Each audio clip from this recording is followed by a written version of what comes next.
Josh in the lab with the stats so clean, and Bob believe we dropping best so mean. Monday morning we bring that flame. Gongshow boys back running the game. Slabs on fire, whole hobby in gear. It's a card collector's anthem, make that clear. We bringing heat like it's mid-July. Feel loud in the booth, yeah, chaos flies. Josh in the lab with the stats so clean, and Bob believe we dropping best so mean. Boom back, make room for the king. I crack wax packs, make the cardboard sing. I bring the fun, I bring the fire. I shake this hobby like a live wire. Chest squeaks loud, but the takes go louder. Collectors unite, we rise like towers. Summer heat, now I'm molten core. I'm the reason slabs fly off the floor. In the archives, deep with the legends. Stats hit hard like over 5 seconds. Highlander, how I connect the thread. Telling stories that'll rattle your head. From rookies to grails, I decode the past. Make history hit like a slap shot blast. Knowledge so sharp it could cut through steel. I keep the facts tight while you rip that seal. Drop bass like a puck at the center line. 808s hit like a gold horn wine. I lace the beat like a fresh new sheet. Gongshow vibes got the block on repeat. We don't sleep, we just slab and speak every Monday. Yo, it's heat of the week. From vintage to chrome, we break that mold. This podcast selling PSA 10 gold. Monday morning we bring that flame. Gongshow boys back running the game. Slabs on fire, whole hobby in gear. It's a card collector's anthem, make that clear. We bringing heat like it's mid-July. Feel loud in the booth, yeah, chaos flies.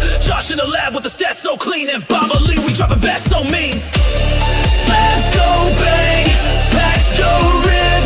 Gongshow time, don't you dare skip. It's not just a pod, it's a movement now. So throw your hands up and scream it loud. Welcome back to episode 310 of the Hockey Cards Gongshow podcast. My name is Josh. I'm here with the one, the only Baba Louie, and loud collector Phil. What up? What's going on, boys? Happy Monday to you. Ugh. It'll be okay. It'll be okay. You like the wrinkles I threw in the video there, Phil? I saw you notice the first one. Yeah, it was good. Quite a few wrinkles. You're taking great liberties with me. I love it, though. I love it. I know you love me. It's great. It looks good. I like the astronaut Phil. He's pretty cool. Oh, and yeah. Thank you for putting the Cosmic Crosby beside him too. They marry nicely. Yeah, they do. They do. Well, I'm back. Thank you guys for holding down the fort while I was on family vacation. We had a great time. It was fun? Yeah, spent some time with the kids. It was my wife's family. Her parents were gracious enough to rent a large cabin, what we call here in the real places, cabins. We had 21 people staying in one house for a week. Yeah. So was it one of those like really refreshing, relaxing family vacations, or was it one of the do you need a nap from the vacation when you got home? It had like that's a non-relaxing vacation. No, it was overall it was very relaxing, but it had kind of what I think are the memories that make vacations like that fun. Like we took the pontoon boat out. There was a big sandbar. It was on Leech Lake, which is a very big lake here. I think the 5th largest lake in Minnesota. To give you context, Phil, the shoreline is 195 miles to drive. Wow. It's a big lake. It's a large lake. And we were in a bay. They had a pontoon boat, and we took that to the sandbar to go swim in. On a pond. So we're out in the middle in an island on a sandbar, and the boat wouldn't start. Oh, get the paddles out on the pontoon. Yeah, we had no paddles. So what'd you do? Me and my brother-in-law, we had the motor cap out the outboard, and it took a good hour and a half to get. It wouldn't go into neutral, so that it wouldn't engage with the starter.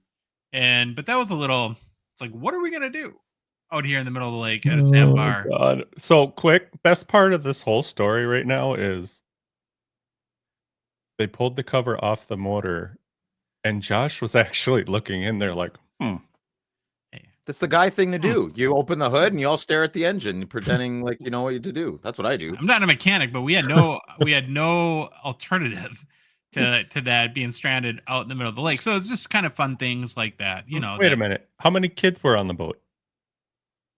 Well, there was 4 adults and or 5 adults and I want to say 4 kids.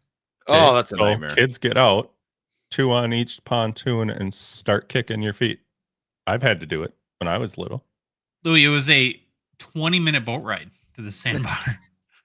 Okay. We better get started. that would have been a very, very long. Actually, some guy right before we got it started, some guy came by and offered to tow us back, and we Nice. were arranging alternative ways to get back. But Now, I didn't say you had to bring it back to the cabin. You could have brought it at least ashore. yeah, I mean, it would have been a long ways. But I get what you're saying. So You got everyone's sounds we got it done though. You got it. yeah, You we got it back. yeah. I got a Well, you're boo safe. boo. I got hooked. You can't really see because my camera sucks. There's a little dot. Went and grabbed a rope, and there was an old, rusty, like big fish hook on there, and went deep into my finger. That was exciting. Is that your biggest injury? I got an owie. I got an owie. Oh my goodness. Oh my goodness. Well, I'm glad you came. I'm glad you're back. I'm glad Yeah. you sound refreshed. Good But to you had go. fun. Yeah. Yeah. Thank you guys, and I really appreciate you two very much for. We're very committed to not missing shows here, and we take that very seriously. And you Yeah. guys came up big, and so very, very happy about that. We have a little bit, I think, of a national announcement to make, Phil. Well, it's not a national announcement. Yeah, it is. Yeah, That's where we're going. So the boys, we're all planning a big trip to go to the National and Josh's cottage cabin, and I unfortunately have to make an adult decision and bow out. So there will be no Phil in America. The summer is too difficult for me, and my time management is not on par right now. There's not enough minutes in the day, but that's a big excuse. I'm not going to the National, and Josh wants to put me on my soapbox to talk about it, and I don't want to talk about it. Shame. I got know. back, Wow. brother. One question about this: 2 years. I'm selling the business. 2 years. I can do all the nationals. why now do you decide to be an adult? Yeah. Fair enough. Well, I don't know. Things take long, man. Been making all the right decisions for 13 years, and things take so long. Oh, That's okay. I'm excited for you boys to have fun. I'm excited to kind of hold down the fort in a stable environment if needed. I don't know. You guys could get stranded on a pontoon boat that doesn't start, and there's no episode. Well, I'll be at home, and I can. I'll whip one up. You know, we need a provider protector at home. So maybe that's the real reason I'm not coming. I don't know, man. It's a sad situation. yeah, it sucks, but like you said, you have to do the right thing. We're sad. We're just gonna rip up the National without you. We're gonna Yeah, make new I know. friends, and you're gonna. Oh, have and you're new gonna friends. see Mary gamble probably. I had such plans. Mhm. Yeah, you're Yeah. gonna. I'm sad, but you're doing the right thing, dude. Thanks, Louis. You're gonna miss out on Roman candle baseball, though. Yeah, I was really excited to be silly with you guys. Yeah, I like give me a Guinness. It's over. I just need Oh, one. yeah. 4.2%. Well, my Yeah. dad was very excited that you were going to come because you guys have something in common. We have a lot in common. Yeah, no, I'll be there. So you know what? Good things come to those who wait. So I'm trying to get some better winter time off and stay longer in Minnesota with Louis and Josh, and There you we'll go. see how that goes. But Mhm. yeah, it is what it is. It Who is do you what it think is. gets? Who do you think would get more words in? Your dad or Phil? Oh, Phil. Still, I would, Still? yeah. Your dad would probably just be like, I'd give up, maybe. No, you Although guys, lo- I think you guys would get along well. Really? Okay. Oh, they would get along great. I'm just Mhm. wondering who would talk over light- who more. The light bulbs in the house might vibrate. Gets too much power and energy. Put Johnny Amendola in there with us. It's over. The whole place blows up. Oh, gee. I'm out. On to a better topic, happier topic.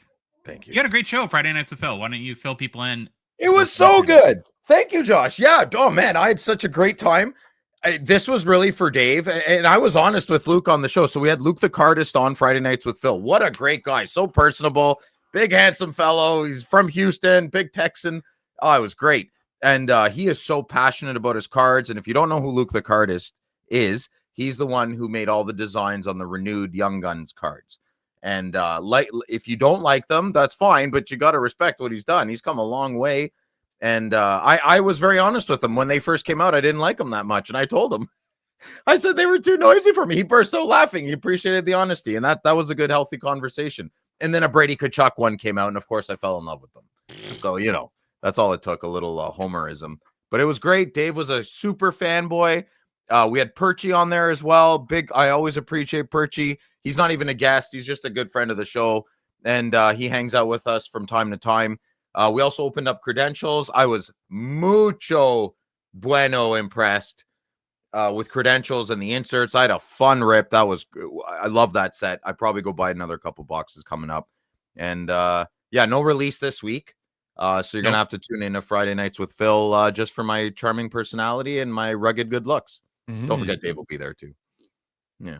Are you gonna rip MVP when it comes out on the 30th? You're gonna stay. Oh, absolutely. We're gonna MVP it up. Most valuable Phil. Let's go. Yeah, there we go. Couple announcements before we get started today. GP Sports Cards is the official breaking partner of our show, the Hockey Cards Gongshow podcast. Head to gpsports.com, get your spots for Wednesday's lineup of breaks. GP breaks on both YouTube and Whatnot. You want to book their shop on Whatnot as well, so you get alerted to when they have streams planned. Is that the lingo? I don't know. I don't know. How are you supposed to say it? Ask Sam. That's the kids. They know the lingo. Sure. Also, if you have a big hockey collection that has some value and you're looking to sell or cash in a little bit or cash out, reach out to Grant. He's always buying. Almost every day he posts on social media some big collection that he bought. And I would say Instagram is probably the best spot to message him about that. And then they will be at the National. Phil won't, but they will be. And are planning a big hockey trade night on Friday night.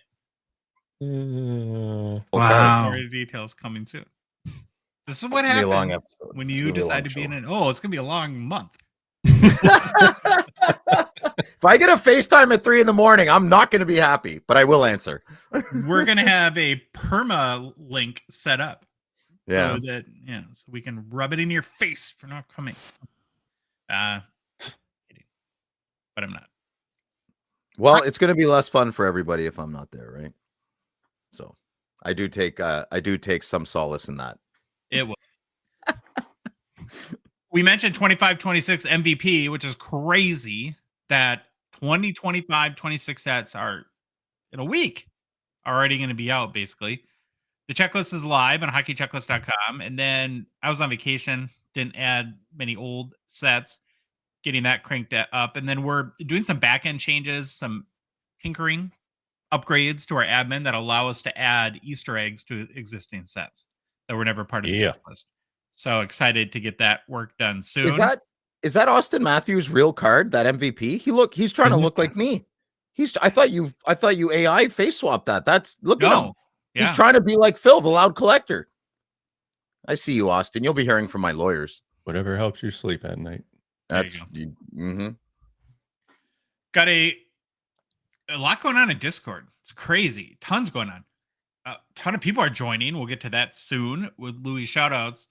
We're going to make one episode, I think episode 3 of Behind the Bench, our Discord exclusive show, public on Tuesday as we post the newest episode 10, just for people to get a preview of the great work that Neil is doing on, you have to say it that way, it's in his contract. Is that the whipped cream episode? Neil and the whipped cream? Is it that one?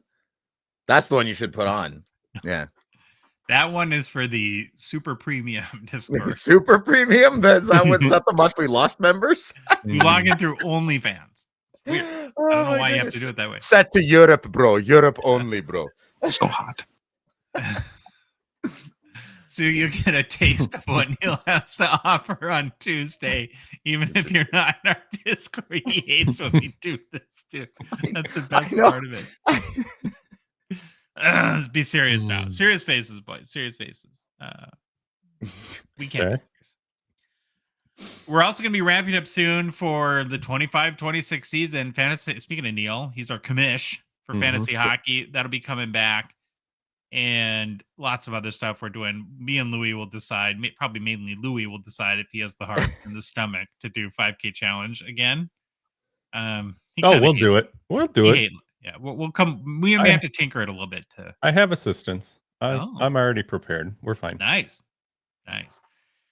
And if you want to join the fastest growing online community for lonely men and be Baba Louie's new best friend, you can support the Gong Show, which is a Patreon podcast. We do rely on your support for a lot of reasons to help cover our show expenses. Yes, this dumpster fire of a podcast does have expenses. We hope to produce more and better hockey card content. We'll be debuting a brand new camera that we purchased, kind of a fancy one. At the cabin when we're uploading or recording our podcast, and Phil's not there. What? And fun initiatives like Rip Party to grow, what we hope to help grow the hockey hobby. It's very well when you support us, you also get access to our Discord, which we mentioned. You can be still one of the. I think there's maybe 10 spots left in our out of 299. You can forever get that title. Yeah, boys, that's huge. Huge. Oh my God, thank you. Thank you. Huge, huge. And yeah, you get access to Discord and do all the fun stuff we do there and meet other lonely men. It's very easy to support us. Go to our website, hockeycardsgongshow.com, click on the Become a Patron link, or go to Patreon directly, patreon.com, and search for Hockey Cards Gong Show. There's a link in the show description, and our Instagram and TikTok profile too, and probably other places. Louis, we have, is this the most ever between a show? In one shot? Yeah, I couldn't believe it when I saw this, but I do want to make one quick point here. Yeah. Now, to all of you listeners, watchers or listeners, you hear the same thing. That spiel right there is the difference between somebody who's read the 308 times versus somebody who's gone through that once. Josh, good work. Thanks, man. Yeah, I could probably do my sleep at this point, right? It's like sometimes it sounds like you do. All right. Bill, get your pad and paper out. You can start tallying all these. Yeah, I can't count past 7, buddy. Okay, well, guess what? You're in luck. Oh, good. No way. 7 people? Yeah, crazy. That's huge. That's uncomfortable. I have great gratitude for that. Yeah, great gratitude. Be appreciative. Yes. So number 1, we'll start with. You're not. Maybe you're number 1. Maybe you're not. Maybe I shuffled the order. Never know. Travis Connect Me Collector. Nice. Big fan of Friday Nights with Phil. I see you, brother. Yeah. Well, he's only been in there for a little while, and I put out. Doesn't matter. I remember him. I'll put out one SOS for one card I needed, and who was the first one to jump all over that? Dude, I got your back. Nice. Productive TKC. New member. That's what we need. Productive new member. Excellent. Yeah. Next up, Wits. That's okay. No, welcome, Wits. I'm just being a jerk. Wow. Oh, yeah. Join Patreon and Phil will judge your name. Yeah. Keep the wits about you. Right? Hockey Dentist 28. Great name. Mm-hmm. I'm surprised we don't see that more. Too, by the way, which is crazy. So no way. Dude, you did not need to even tell him that. That's amazing. Well, we got a girl in the group. That's awesome. Is that our first girl? Got one. Is that our first one? Probably. I don't know. Discord's got a lady. Speaking of, now watch Discord so cleans up all that. All nice and everybody's talking. Keep it clean, boys. Nice Keep it clean. Keep it clean. Respect. Crosby 87 OV8. Pretty straightforward. Mm-hmm. Congratulations. Welcome. And then we have R. McLean. I'm gonna go with Ron McLean. Rob, no, Ron. Well, you shouldn't. Well, I don't know. How do you know? Poor guy his name could just be Ron McLean. Who knows? I don't know. I don't know. Yeah, he did our boy Don dirty. So, is he in the Nakatomi building? Plaza? No, he is not. No, a good reference though. That is a Christmas movie, by the way. Yeah, absolutely is a Christmas movie. Yeah. I guess I can Die Hard. Yeah. Yeah, I didn't know the reference, but I know that's what people love to complain about. Yeah, and Winslow, the police officer was great in that Family Matters. Then we got Sal. Strong name. Yeah, and TF Collects. Okay. The fun collects. Welcome everybody. Awesome. Thank you. Totally fun. Have fun. Yeah. Have fun. Whatever way you want to express yourself in there. If you just bought those accounts to buy hockey cards, wheel and deal. Awesome. There's a great group in there that does that. If you have no friends like us three, even better. All right, Louis, what's the game plan, bud? The game plan for this beautiful Monday is we'll start off again with get to know your Hall of Famers. Then it's our own personal hobby Mount Rushmore. We took that as a suggestion out of Mailbag, right? Mm-hmm. Yes, I believe so. Then it's hobby news. Then we'll jump into new product releases. Then it's the pretty lengthy Gong Show mailbag today. Bill, drink water, buddy. Yeah. And then personal pickups. Thank you, Baba Louie. We'll kick off today's show with our Get to Know Your Hall of Famers series, where, of course, we are profiling every single Hockey Hall of Fame player, starting with the beginning of time. For the very first Hall of Fame class of 1945, we're about 70 players deep into this now, and still featuring players that were born in the 1800s, which is crazy. Mm-hmm. If you played hockey in the 1910 range, you're probably made the Hall of Fame. I think that's what it basically comes down to. We're still in the class of 1963 today, and I've selected Jack Darragh as a player we're going to learn more about. I feel like he has like a leading man's name. Like that should be like a Hollywood. Yeah. Gone with the Wind, starring Jack Darragh. It sounds Is that more like Irish? Is that an Irish? No, it'd be name? like British, right? Sounds Irish. Oh, maybe. I don't know. Scottish? Scottish? I don't know. I can't do Scotland accent. My I brain can't do went any to accent. Irish. So, except dumb Minnesotan. Iron Ranger. I can do that. What's an Iron Ranger? That's where I'm from. The Iron Range. From the would north? know if you came here. Oh, okay, let's go. Come on, Josh. Talk John about Proctor Darragh was a Canadian hockey player that lived from 1890 until passing away at the age of only 33 in 1924. 1924, my bad. He was super effing old when he died last year. Oh, fat fingered that one. Yeah. Jack was a lifelong Ottawa resident, so Phil obviously is familiar. Probably not. He was a left shot right wing, and in a career that lasted from 1910 until 1924, he played for Phil's Ottawa Senators. During his tenure with the Senators, Darragh played both in the NHL and its precursor, the NHA. Darragh was a member of 4 Stanley Cup champion teams. In 1911, 1920, 1921, and 1932. He also won the NHA championship in 1915.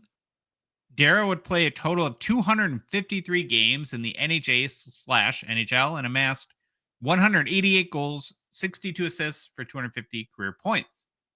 In 12 Stanley Cup games, he scored 10 goals. That's pretty good. Ooh. Added 2 assists because he's a puck hawk. Yep. Yeah, definitely a goal scorer. During his last NHL season in 1923-24, he suffered a broken kneecap and missed a good part of that season, but did come back to help Ottawa capture the Stanley Cup, his 4th time, of course, winning. And he retired after that season, and only a few months later, at the age of 33, passed away from peritonitis, which is basically results from a ruptured appendix. A little bit bad luck there. And then, of course, he was posthumously elected to the Hockey Hall of Fame in 1962. What is that? What does posthumously mean? After you're dead. After you die. Oh, like a cadaver? Well, yeah, you would be a cadaver after you die. Posthumously. Yes. There you go. Why should you care about Jack Darragh? Although without any background in organized junior hockey, he was a good skater and had speed to burn to go along with much grit and determination. He was renowned for his backhand, which he would shoot between the opposing goaltender and the post, and his clever stick handling ability. Wonder if he did the Michigan. That was called the probably. Ottawan. The Ottawan. The June 30, 1924 obituary in the Ottawa Citizen, they mentioned, as pointed out by officers of the Senators, that Darragh was a model athlete who never smoked or tasted liquor. Not even nary a taste of liquor. I never smoked a cigarette, and I'm proud of it. Yeah. Cool. And then he trained assiduously. Wow. There's What's a that word. mean? I don't know. Both in and out of hockey seasons, and always kept himself in perfect condition. According to the newspaper, Darragh was a beautiful specimen of an athlete and his weight. I kind of want to read now newspapers in the early 1900s because funny. Coupled with terrific speed and magnificent stick handling, made him a terror to opposing teams. Darragh was signed to his first professional contract in 1910 by then Ottawa Senators manager Pete Green at the restaurant Uwanta lunch at Spark Street in Ottawa. Is Spark Street still a thing? Yeah, it's a bit. Yeah, it's institutional. I'm so embarrassed. I don't know who this person is. This is terrible. He was signed for the modest amount of $15 a week. Hmm. Wonder how much that counted against the salary cap. Yeah. I don't know. In his professional debut, he scored a goal against George Vezina and the Montreal Canadiens. Wow, good return on that $15 investment. Darragh spent his entire 13-year career with the Ottawa Senators, starting in the NHA and continuing to the NHL when it formed in 1917. That kind of loyalty and tenure is extremely rare for the early days of hockey. It is kind of true. Of all the guys from the early 1900s we profiled, they typically, to Louis' delight, play for many, many teams. Darragh was a Canadian or a Senator through and through. Darragh was already a top player in the NHA before the NHL even existed. When the NHL launched in 1917, he transitioned seamlessly and remained one of the league's top wingers. He and teammate Hamby Shore had the NHL's first contract dispute on the opening night of the NHL.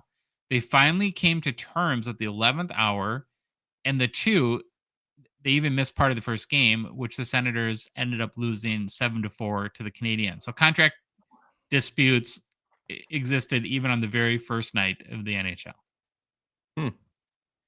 While he didn't play on the original Ottawa Silver 7, Darragh carried the torch for the franchise in its next golden era during the early 1920s, helping restore Ottawa as hockey's top city. Darragh's skill set included a particular penchant for clutch scoring. In the 1920 Stanley Cup Final against the Seattle Metropolitans, Darragh scored all 3 goals in Game 4, securing the cup for Ottawa. His hat trick in the clinching game made him a national hero.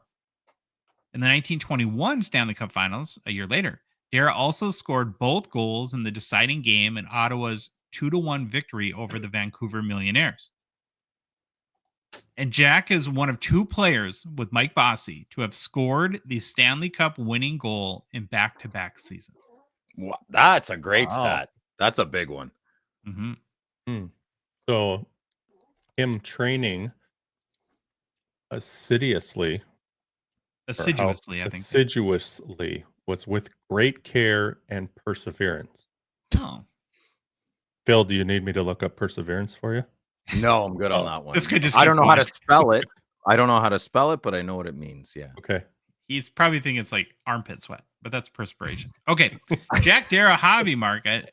Jack Darragh's rookie card is in the 1911 C55 set, card number 17. Looking very confident in that pose. The PSA 8. Hey, boy. Yeah. He's Irish, just from the picture alone. That's an Irish lad right there. The PSA 8 pictured on YouTube is a high sound copy sold for $6,000 in June of 2022. There's also a Darragh Plain Days card in the 1912 C57 set, card number 29. Highest seller is the PSA 7 pictured. It sold for $4,272 in May 2019.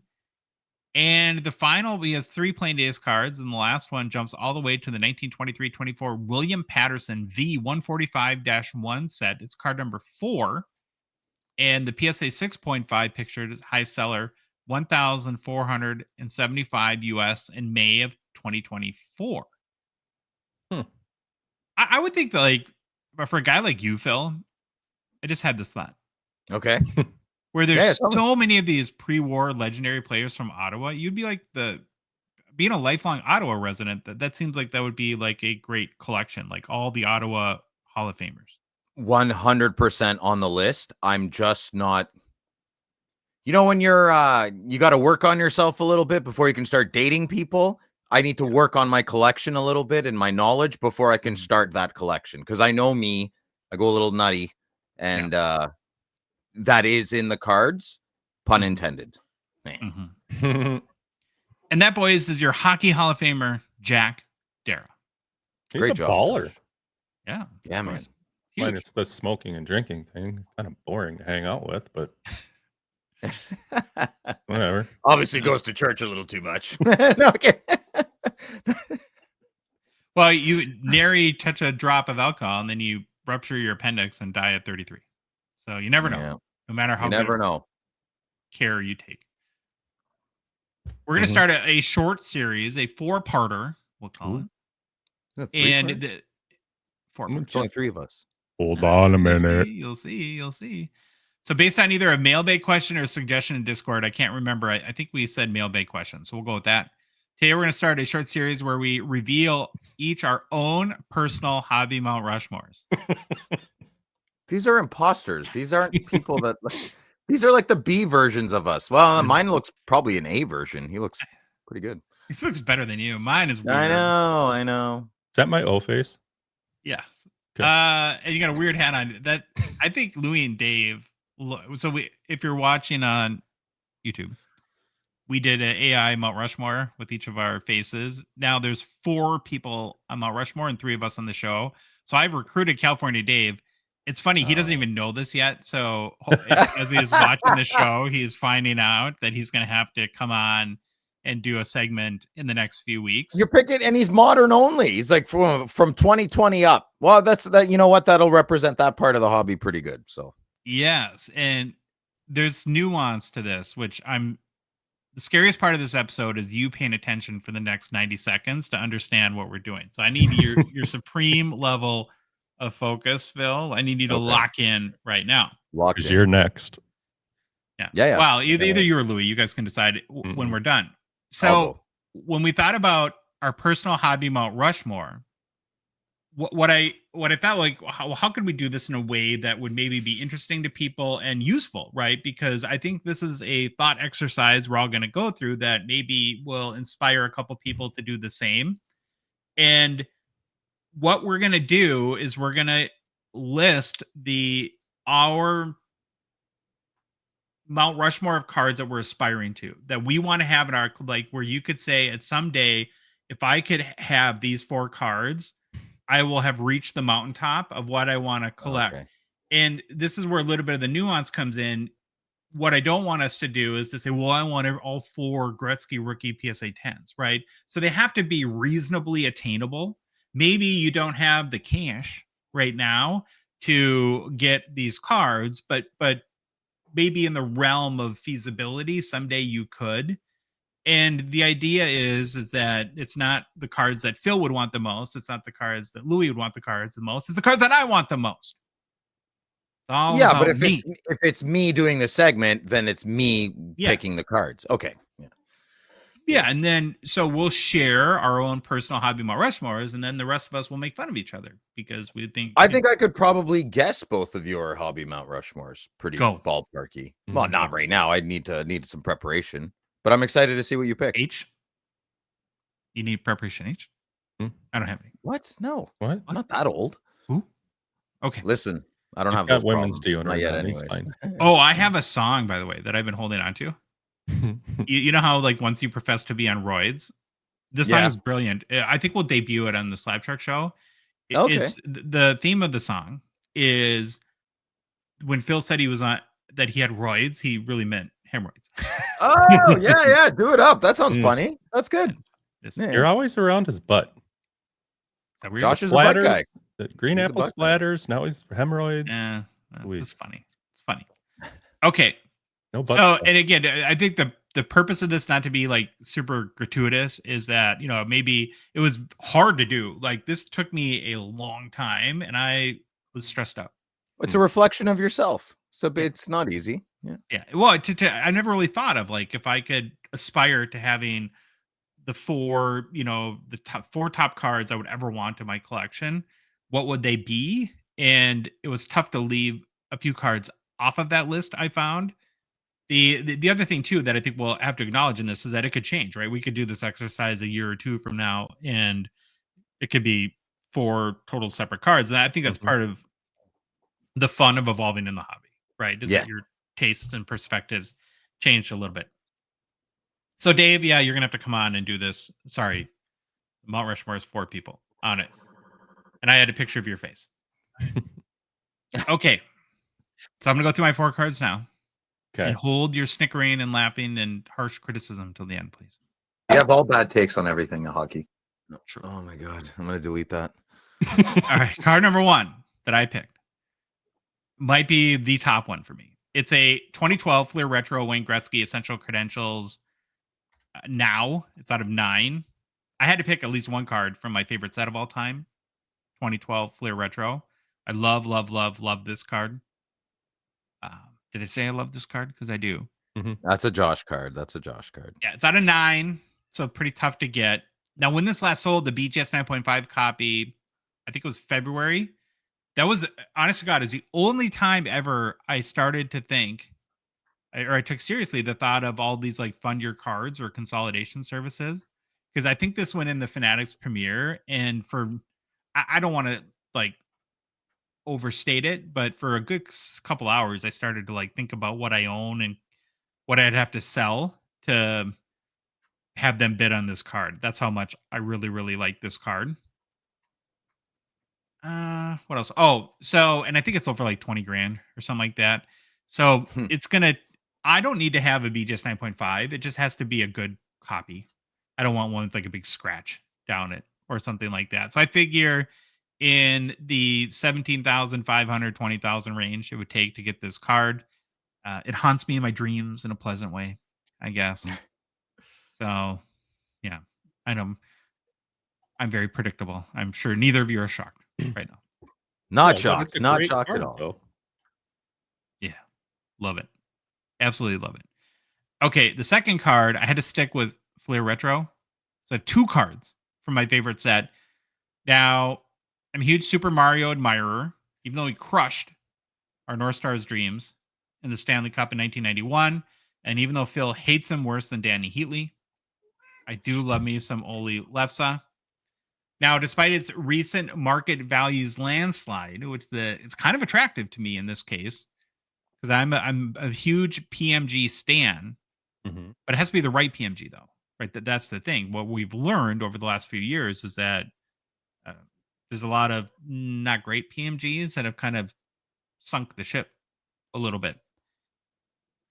So 2012s, of course, are the first PMGs that came out, and all of them were the very iconic G McLeod 97-98 retro design. Now, this one of Mario Lemieux is a green, which is out of 10. There were no golds. That did not occur until 2020. So this would be the lowest numbered PMG for that era.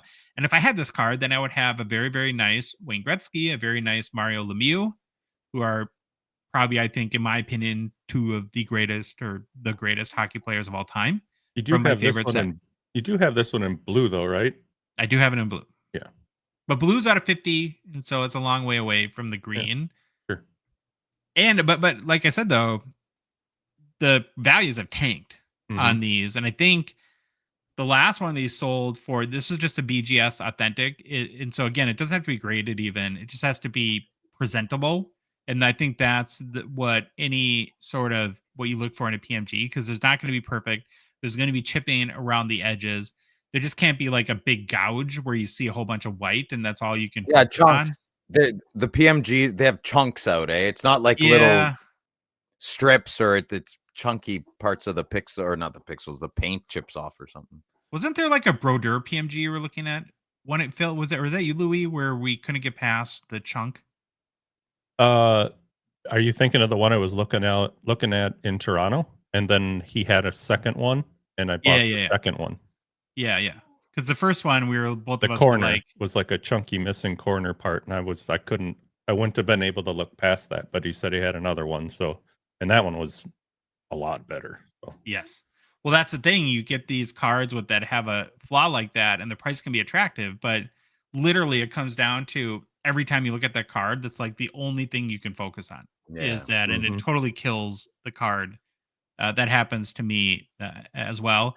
And again, when it comes to these older PMGs, especially from 2012, there are no PSA 10s. So it's not a grading thing. It's just more of, does it have good enough eye appeal? And that could be whatever, despite the technical grade, whatever that would be. And so I think this card at present value, you can safely get under 10,000, like maybe even the 7,000 range. Now, back in the pandemic, before the PMGs came back in 2020, this card would have cost you maybe 30 grand. Sure. So, again, probably very predictable with my first 2. The third one, I got to this one. So it's a 1979 Gretzky O-Pee-Chee PSA 8, and this is just from doing this show and fill our top 5 sales and learning about these cards. I want a nice Gretzky rookie. Of course, the PSA 10 is, and I don't even know how much I believe in the PSA 10 Yeah, copies, there especially you for go. $3-4 million. The PSA 9s for O-Pee-Chee are out of reach. I totally agree that the tops and the O-Pee-Chee are different cards, and I prefer the O-Pee-Chee just because it does have that sort of that more hobby mystique, and I like the rough cut. Although you're right that the registration on the tops is better, the colors are deeper, the card stock is a little bit better. It's at the end of the day, I think I want the O-Pee-Chee. And I've settled on PSA 8 because although they are still very pricey, you can get some, and there's 833, and so you can find some really, really nice copies if you're picky and you take your time and you do your research that you could hold up against a PSA Yeah. 9, which are more than $100,000 US, Mm-hmm. and make an argument that that it's just as nice, if not nicer, of a condition than some of the PSA 9s. So I think it's, if you want a very good condition Gretzky O-Pee-Chee rookie, that the PSA 8 is the way to go. I think you explained that perfectly, Josh. That was perfectly said. And the Canadian O-Pee-Chee Gretzky has so many flaws. It has a beautiful Canadian charm to it. To me, like the tops is the Gretzky card how they meant it to be. Consistency is pretty good compared to the O-Pee-Chee, but the O-Pee-Chee, like I said, has so many flaws. I think it's beautiful. It's got like a lot of charm to it, So Yeah. they're different cards to me completely. And so the range on these, if you look at the past year and present value, can't buy one today, but because again, there's 833, and so much of the value is dependent on the eye appeal, not the technical grade. It's not like a Young Guns, like a Macklin Celebrating Young Guns, where if one sold for $600 yesterday, you can try to get $600 today. You really have to evaluate the card and know how to do it. Will go anywhere from $15,000 to $25,000. I mean, that's a huge, it's a $10,000 difference. And so Big. I kind of think like if I seriously had the money, that I would probably expect to spend about 20,000 and try to find one of those 833 copies that sort of meets all my criteria, that is, at the top as the highest eye appeal for the technical grade. And it's I'm not the only one that knows this, so that's why they get more expensive. Mm-hmm. Yeah. So I got 2 Gretzkys and a Mario, and then the fourth one was hard, but I become such a Prism nut, especially in the past year. So for my last pick, I went with a 2012 Alexander Ovechkin Prism Gold, which is out of 10. Now, these tend to grade pretty well, and so a lot of them are the BJ. At the time, I think the Beckett was the grader of choice, so a number of them have been graded by Beckett. I would be happy with a 9 as well as a 9.5. It does, as long as again the card looks nice. Like the centering would be the big thing for me on this. I think a lot of these Prism cards, when you're looking at the technical grade, there can be some like surface issues that are really hard to notice, but probably do factor in if you're evaluating the grade by the condition of the surface. It's gold, right? So that's gold in the hobby, right? That's like the magical color. It's very sharp printed. Out of 10, it's the first year Prism. Prism was only made for 2 years. So where we live in a hobby where a cool card comes out and it gets printed to death, right? That I think that creates mystique around these Prism cards, and especially if Panini doesn't get the license back anytime soon. And we have the Ovi's the new Goals King, right? And so now I would have in my PC of my 4 top cards, or the 2 Gretzky's, a Lemieux, and an Ovechkin. And I think that for me and the players that I really like and like to collect, that would be a really good balance. So as present value, an Ovechkin Gold 2012 Prism like this would, and especially like in a BGS 9.5, is about 15 grand.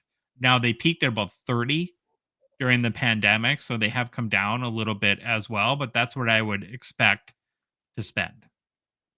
So those are my 4 personal hobby Mount Rushmore cards. I kind of tallied up because I was curious for myself. It's like, well, if I won the lottery and these were and I went to buy these, I would need probably somewhere in the 60 to 65,000 range. And again, that's part of I wanted to make this. Of course, there's $100,000 cards that I love, but realistically, something like crazy would have to. I mean, you have to have, in my opinion, and for me, you have to have millions of dollars before you're choosing to spend $100,000 on a hockey card. Yeah, Because of multiple million. other financial priorities in life that you would choose to use $100,000 for, if you had that, like pay off my house, as I would probably do Wait, that before. these 4 cards are attainable through the rest of your life's hockey journey. Yeah. Yeah, I think it's excellent that you did, and I was totally wrong. I only picked the Gretzky. I would have gotten the Gretzky that you would have picked. I would have not gotten the other 3. Oh, really? Yeah. Yeah, yeah. And But I think those are great for 4 picks. It's good. Very Josh type cards. That's what I try to do because I'm Josh. But Josh. no autos, no patches. I like autos. I like patches, but these are the cards. Like, again, I really tried to frame this in the sense of if you gave me these 4 cards today, would I be content for life with my collection? And again, I don't know how I'll change a year or two from now, but I would be extremely happy and wouldn't feel the need to replace any one of these on my Mount Rushmore anytime soon. 3 Canadians and 2 Canadians and a Russian, eh? No Americans? You're not patriotic, Josh? No Neil Broughton cards? Oh, it's close. You're right. That was one of the tough ones. Yeah. So I hope people, as we all go through this, I hope people find this useful. I feel a little bit weird when we do stuff like this because it feels a little self-indulgent.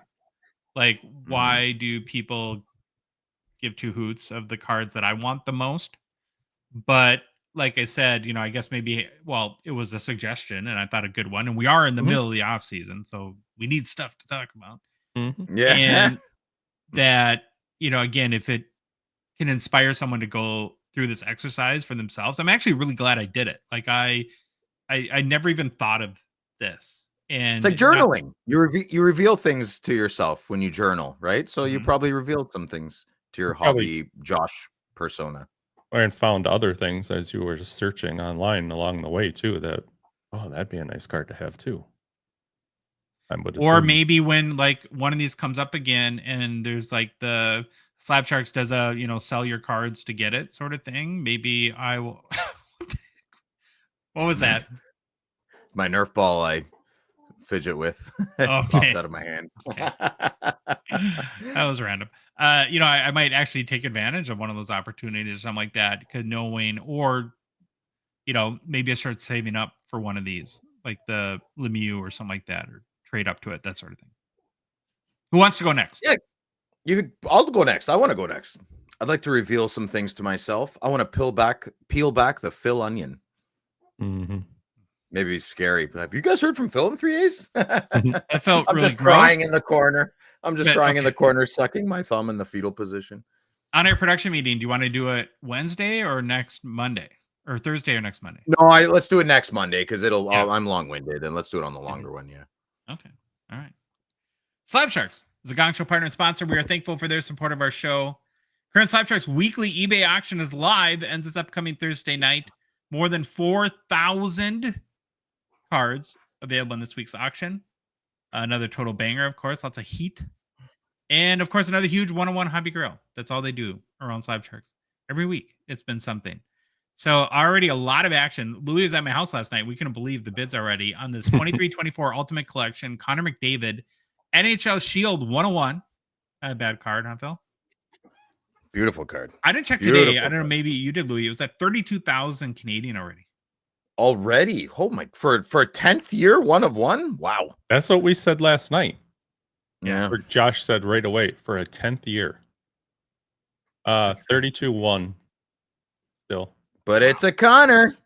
It is a Connor. You going to bid on this one, Phil? Now that you're an adult. Oh, you're an adult. you can't come to it. I'm an app. Yeah, could you imagine? I don't go to your cabin, but I buy this card. You're like, what the hell are you doing?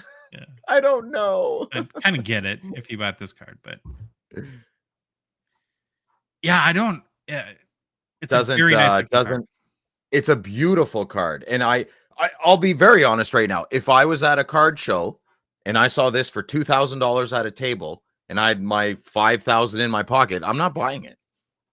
I Really? would not. No, I wouldn't for $2,000. A 101. Maybe like if it's 2,500, absolutely not. $2,000 maybe my top. Because I'd love a 101 McDavid anything, and I couldn't pass this up. But obviously, well, you could buy it and flip it. That's not a possibility in this scenario. I am a Connor McDavid collector, but not a crazy one. It's a 10th year card. I'd rather an outburst, a red outburst, the one I bought, than this card. There you go. I'd rather my red outburst than this card. For me, the situation exposes, I think, my lack of understanding of this type of market, because I would have a really hard time wrapping my head around.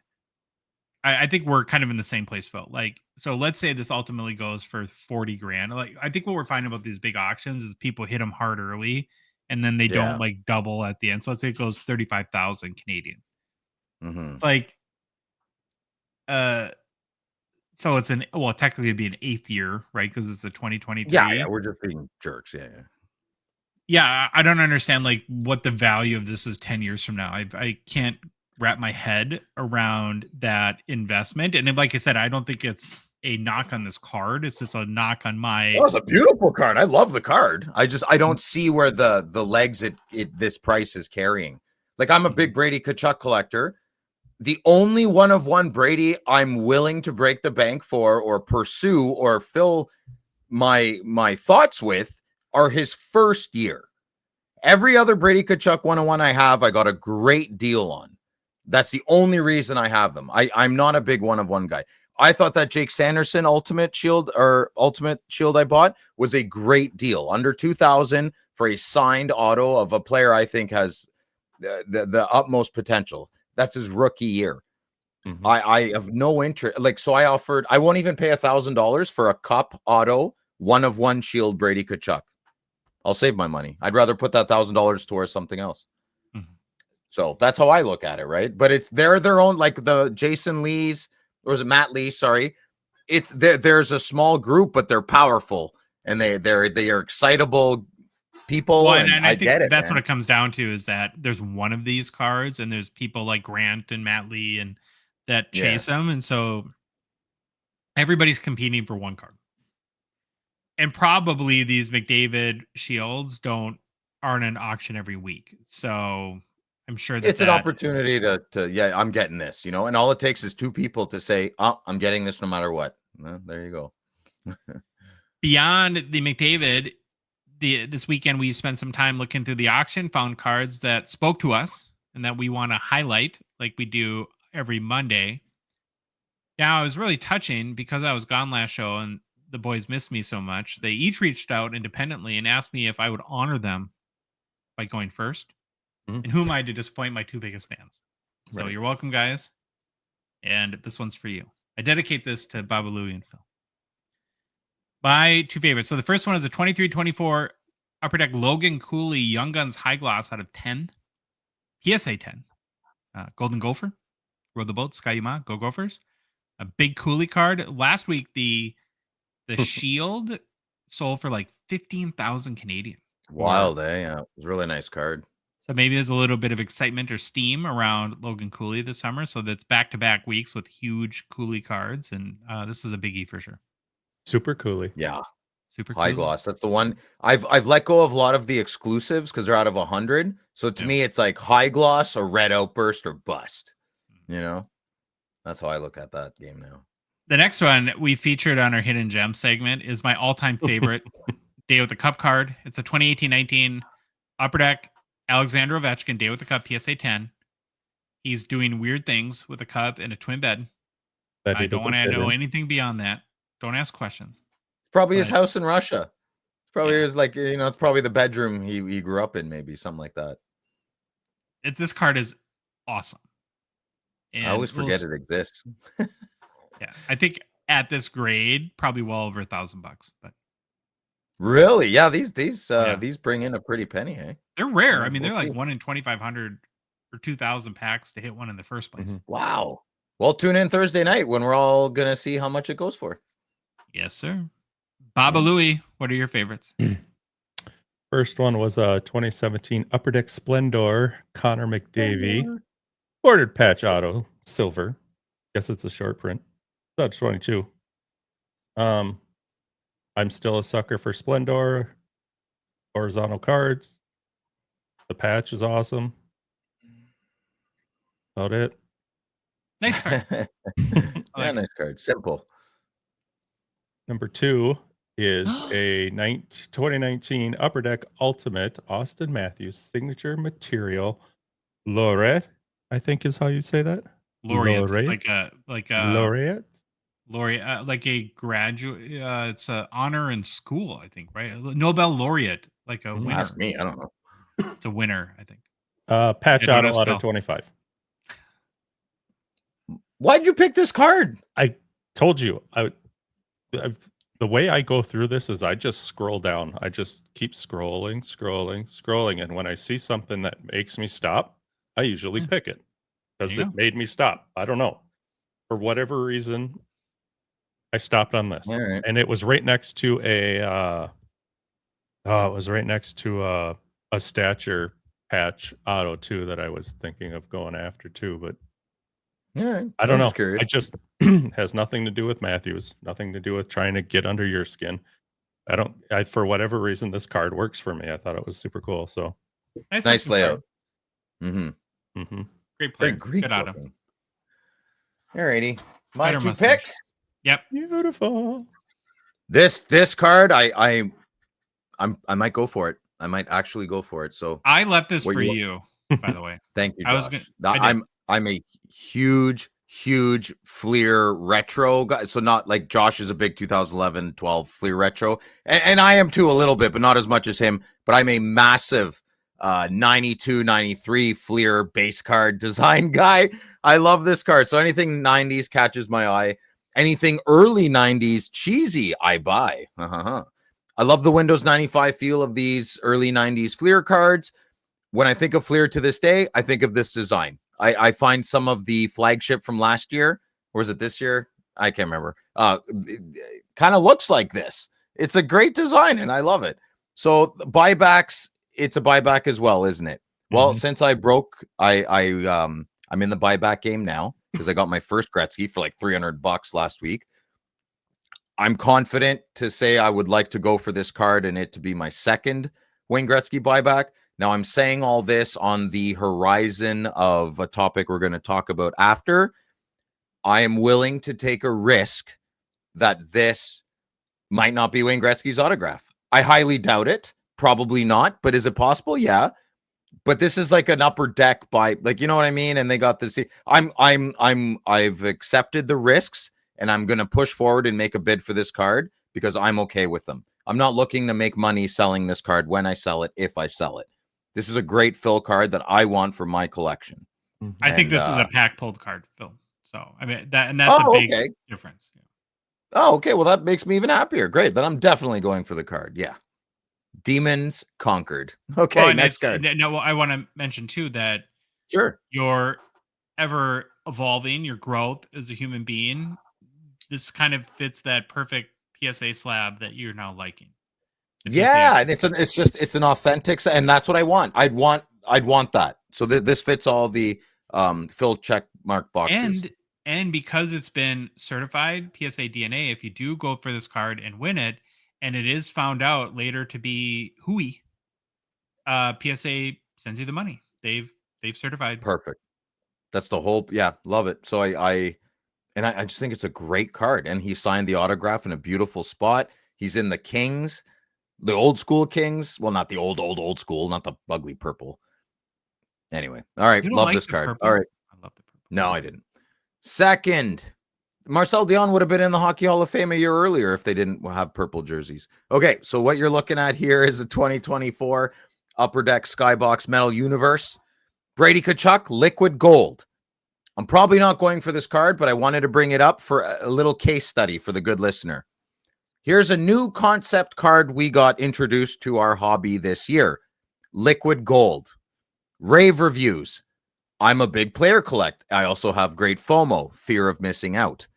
So this card came out, a few months ago? The first one sold for $203 American.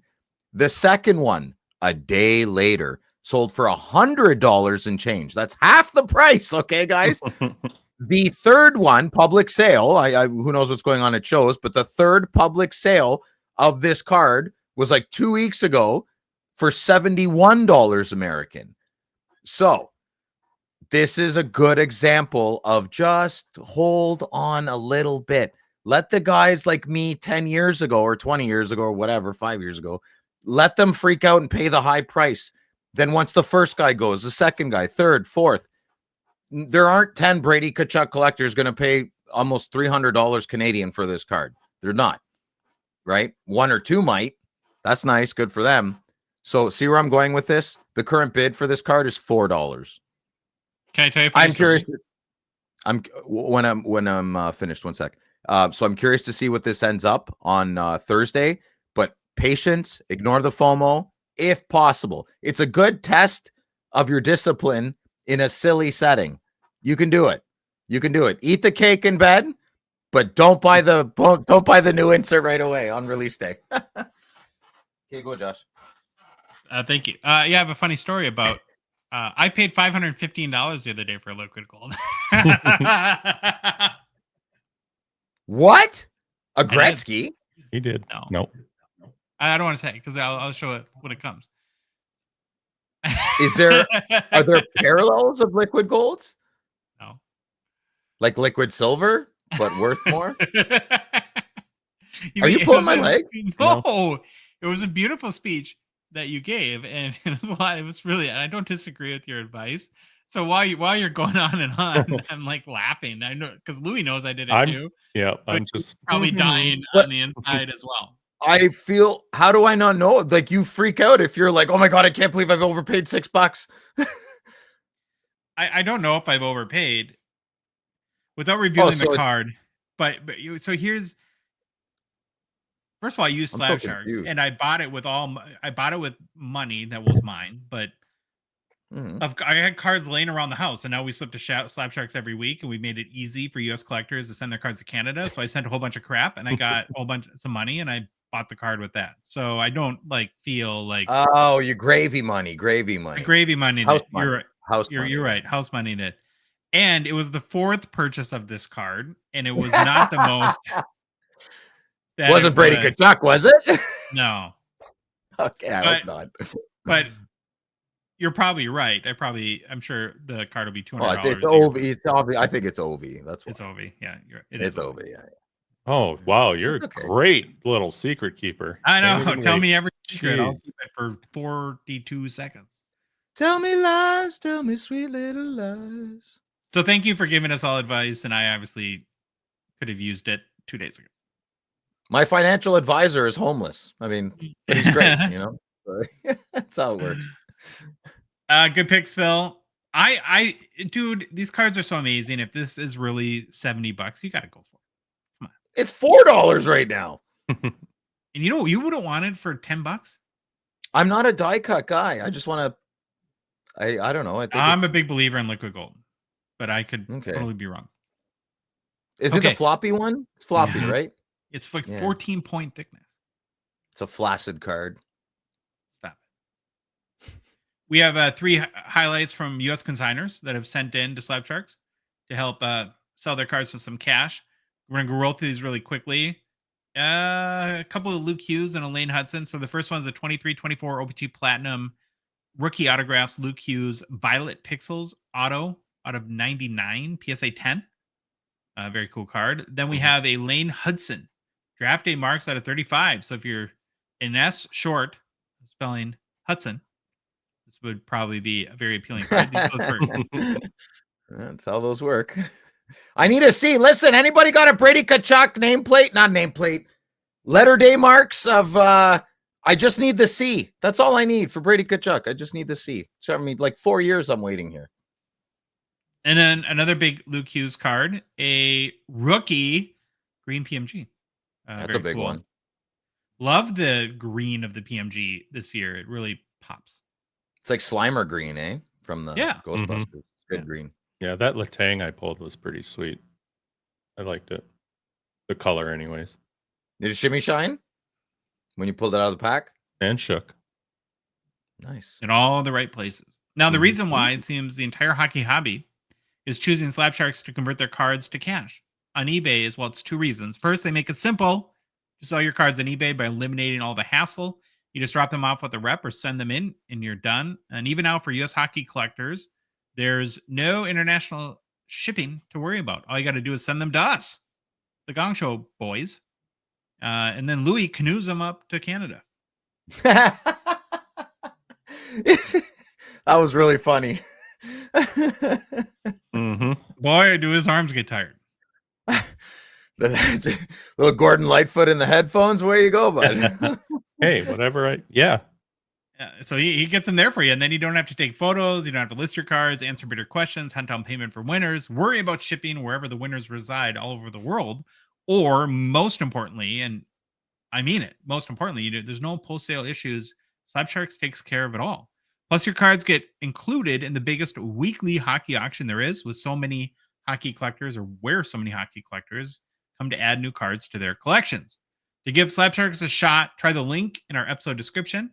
It takes 2 minutes to register and get your first submission rolling. And for complete consignment info, including payout rates, you can check out slabsharks.com. Hobby news! Hobby news. Oh, I want to say it. You ready? Yeah, I'm scared.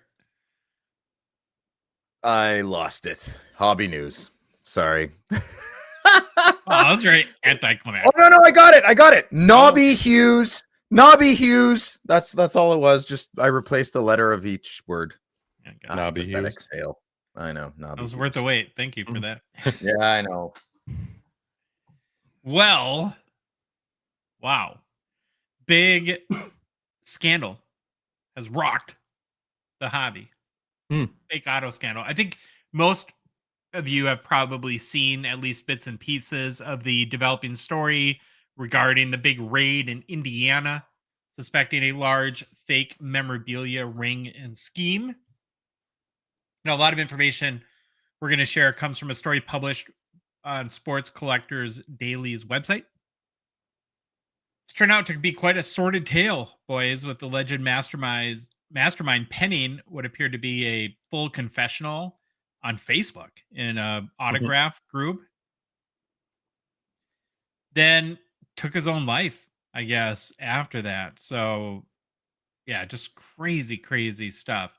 So within the confessional, the alleged, I don't know, I call him a mastermind or whatever we want to call him, claimed to have sold more than 5.2 million forged memorabilia items with a total value of what he said was 350 million US dollars.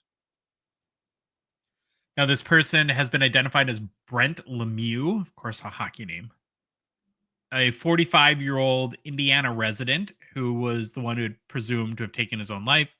He posted the message and committed suicide after the Indiana police and FBI raided his warehouse, where he claimed to have an additional 500 to 700 million in forged merchandise and fake holograms that were seized. Now, so apparently this plot included falsifying holograms as well for like Panini Fanatics, Panini, TriStar, and James Spent Authentic. So I think basically they were going to signings, getting autographs signed, using AutoPen to duplicate the autographs, and then forging the authentication holograms and stickers as well. In his post, Lemieux said, "We sourced it, signed it, certified it, and sold it all over the United States for 20 years. Now, the majority of the items are memorabilia at this point, not cards. So that's important context, I think. In the Huge win. Yeah, that's my heart sank immediately. But once I read that, I was like, okay. But hockey's not immune. So one of the guys quoted in the Sports Collectors Daily article is a big Gretzky collector, like Sean Chalk, I think is his name. And somebody had sent him that they had bought this next picture, Louis, 30 Gretzky signed pucks from an eBay store that was affiliated with this ring. And one thing you can clearly see, even in a small picture like that, is the autographs are literally identical. So it's very Gretzky could not sign all these pucks with zero fluctuation in his autograph, and so it's very evidence of auto pen. But of course, they're sold individually. So it's when one goes to Saskatoon and another one goes to San Diego, no one would ever know that and so it took one person buying a bunch of them and putting them together to connect the dots there. And I guess as far as how big this scandal is, now remember this Brent Lemieux had claimed that he had sold upwards of 350 million worth in forged memorabilia. There are some doubters to that, and you can put Fanatics on that list. So in a story in The Athletic, Fanatics said that they had been, prior to all this breaking, they have been investigating Lemieux's businesses for quite some time, and they've had employees that have been buying some of these memorabilia items and then sending them to law enforcement. So a case, it makes sense, right? If on the day of, if there's a raid of your warehouse for probably a year or two, they've been behind, working or behind the scenes on building a case and coming up with their evidence. Now, again, Fanatics disputes that it's as broad. They don't think it's as big as 350 million. Here's a quote from one of their representatives. Yeah, if numbers were real, we wouldn't have waited years to put that much pressure on. Zohar Ravid, maybe, Fanatics president of specialty business and new venture, said, these aren't the numbers. It's grossly exaggerated to make a statement. The problem is real. The extent and scale of it is less than what's being presented, but it is symbolic of what is happening in the industry. So now you could say maybe this Brent Lemieux guy, through ego, wanted to overstate the impact that his activities had. Maybe Fanatics has an incentive to minimalize it as well. And so, I think we'll have to wait and find out the truth. And it is an investigation. The FBI is involved, so I don't think it'll be real quick. So probably take quite a while. And so I think to get the exact scope, we'll have to be a little bit patient. It could be 350 million. It could be less. Who knows? We have to let it all play out. And aside from, I guess, the juicy details that all of our curiosity wants to know, where my head goes, and I'm sure what you guys think of too, is, it's like two kind of main topics, right? Well, what's the impact, like the short-term impact on the hobby? And then over the long term, how can stuff like this be more prevented? I don't know if there's ever a fail-safe where you can say with 100% certainty that forgeries and will never happen. Again, it's like in the art, right? Probably the closest ancient analogy to collecting is art collecting, right? And paintings have been forged for years and years. So this is not just unique to sports memorabilia collecting. But I don't know. Maybe let's start with what do you think the immediate impact? Do you think that this is just a juicy story? Do you think that it kind of turns people away from collecting or buying memorabilia? What do you guys think happens? Well, it's raised flat. I don't buy memorabilia or pucks in general or jerseys, not for this reason, but now I've added a reason why I could sit at home, pick any hockey player, even Gretzky, Mario Lemieux, anybody, Bobby Orr. You sit at home for a week, get off social media, and you focus. You can make any autograph. You can be a professional forgery artist, right? To me, the biggest issue is how the DNA is going on, right? If it's pack pulled, I'm all over it. I trust Upper Deck. I trust Tops. I trust even Panini if it's pack pulled. That's where I'm going to stick with it. I'm being selfish with this story a bit because how is this going to affect me and my friends? And then once I realized it was mostly memorabilia, once I realized it was mostly Panini holograms, I calmed down a lot. So you have to, I think anybody listening has to take a personal inventory if this affects them. And then the second step would be, what are you going to do to adjust the way you buy things in the future? Because there's always bad actors. All it takes is one person to be really good at the bad thing, and it can affect our whole hobby, guys, our whole hobby. So I'd like to, initial reaction, I think it's going to be a lot of chaos. I think there's going to be a lot of YouTube videos talking about every piece of new information that's going to be released. My best suggestion would be to be a casual observer of this and just take in the big points, because there's going to be a lot of information coming out for years, right? This is going to be a big thing. I think it's a lot bigger than it's maybe even being made out to be right now. It's pretty huge with what's going on. So who did this guy sell to? Sorry. eBay, probably primarily. All right. Damn, dude, 20 years of doing this. Yeah, but I don't like, he didn't do much hockey. Like, I know we don't know, and I'm not trying to be a dick, but there's so much to worry about anyways. It's like, he didn't hit our hockey that hard. These pucks, I'm very sorry for you, but I feel bad for everybody involved, but I'm kind of out of paying that much attention anymore. Upper Deck runs a tight ship. They didn't, none of this, I guess maybe where I'm going with that is, if he sold them on eBay, who is he? What, did anybody see what it was under, like the name? Who was the seller? Yeah, And Man were they- Cave, he had a website and it everything. was in there? Yeah, he sold product and memorabilia off his website as well. Man Cave something. Well, he was After- smart about it, Louis. Like he would organize a signing with an athlete and get 100 items signed, and then make 1,000 Oh, fake okay. ones. So he was covering his tail in a way that he at least had. Yeah, He yeah. was So in I'm sure he front of the snapped some guy. pictures with like Wayne signing a puck, right? Yeah. And then so Yeah, Wayne probably signed one of those for sure, but he didn't sign all of them like that. Yeah.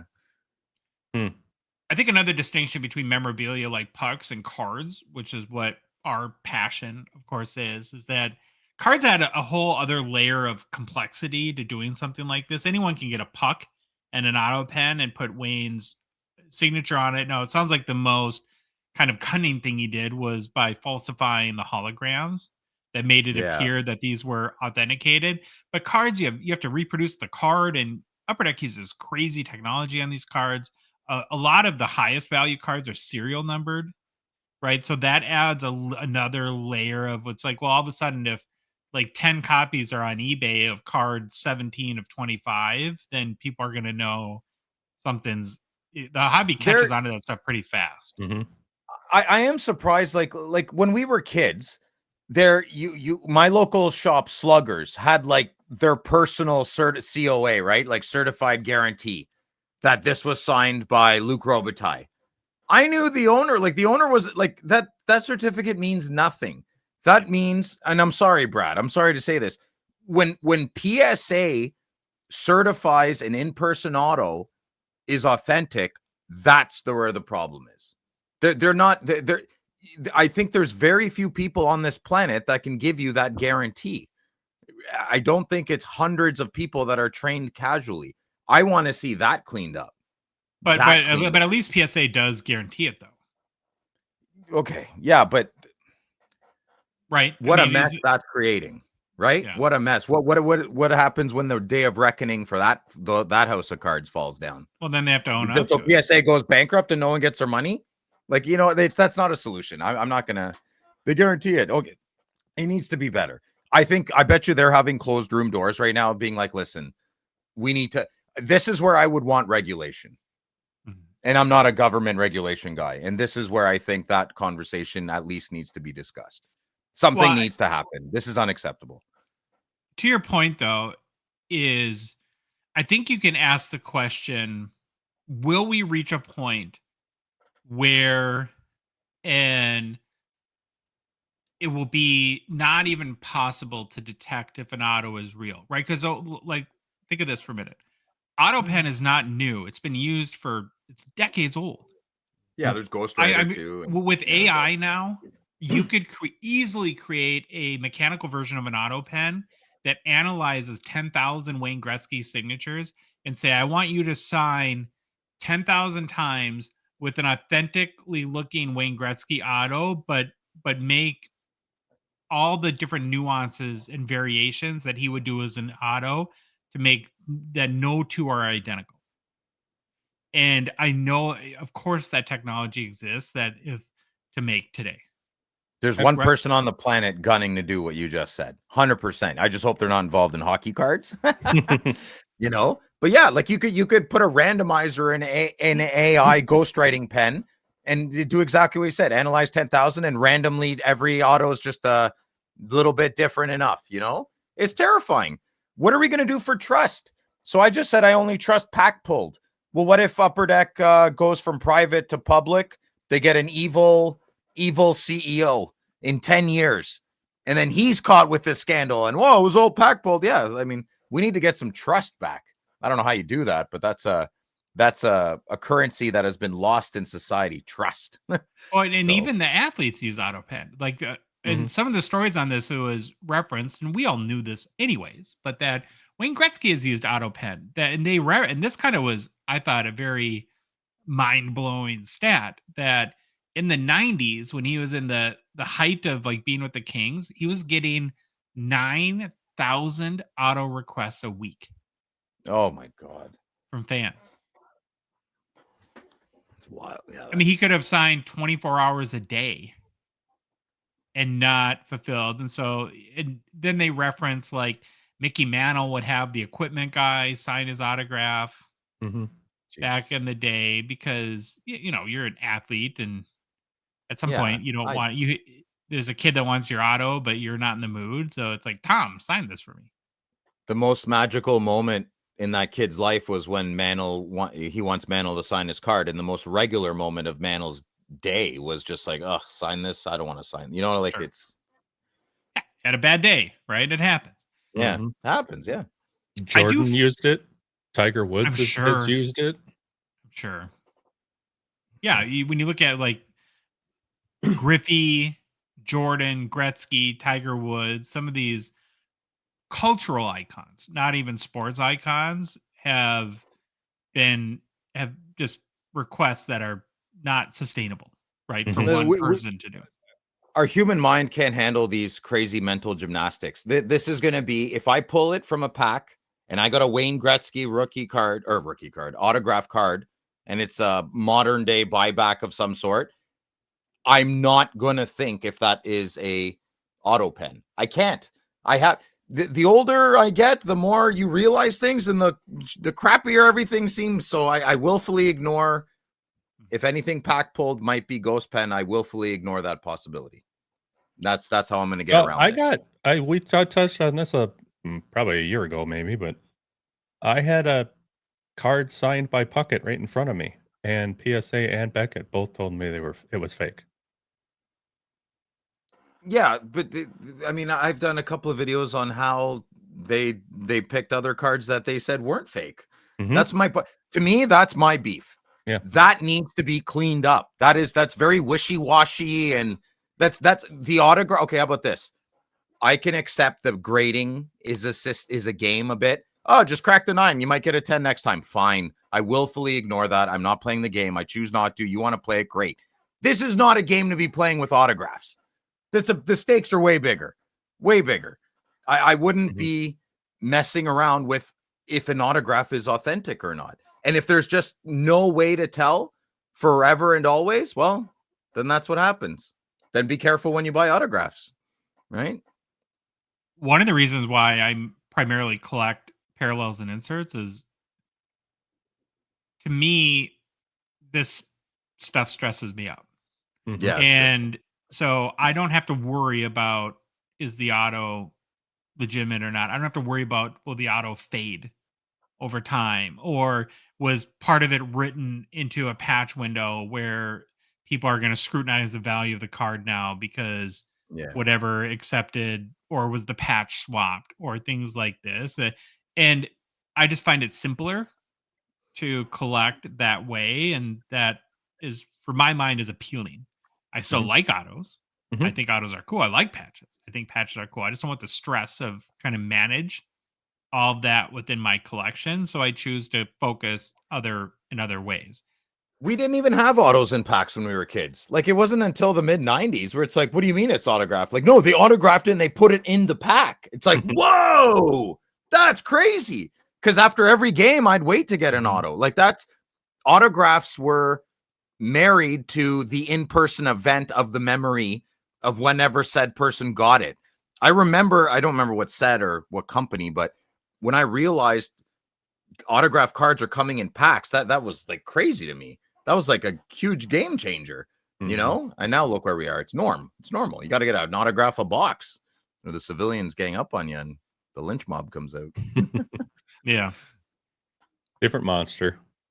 I feel bad for companies in this case too. Like some of the like TriStar or James Spence autographs or whatever that had their holograms do, but they're legitimate businesses that are trying to offer a service to the hobby where they're taking the time to get an athlete to show up and paying them to sign stuff and coming up with holograms and trying, I guess, maybe of course not succeeding in this case, but of trying to offer a service where something like this has got to be crushing to their business.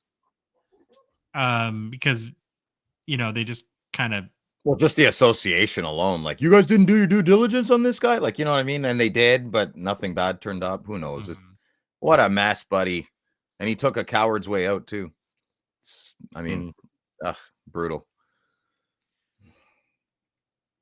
I think going forward, how something like this turns into a positive is, and I guess like what's a constructive takeaway out of a situation like this, no matter how big it is, whether it's hundreds of millions like this Brent Lemieux guy said, or much smaller than that, like Fanatics is contesting, is that what this situation is pointing out in my mind is the need for innovation.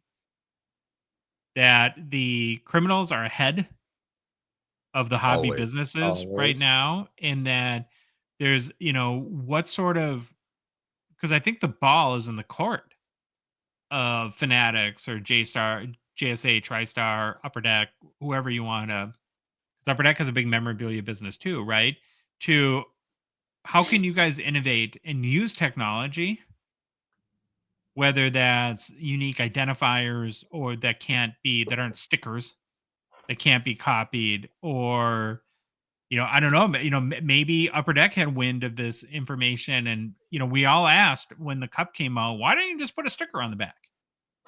Maybe now we know, right? That's proving to be not a Very generous of you to give them that one. well, I don't know. I know. Your thought conversation. I get it. Mm-hmm.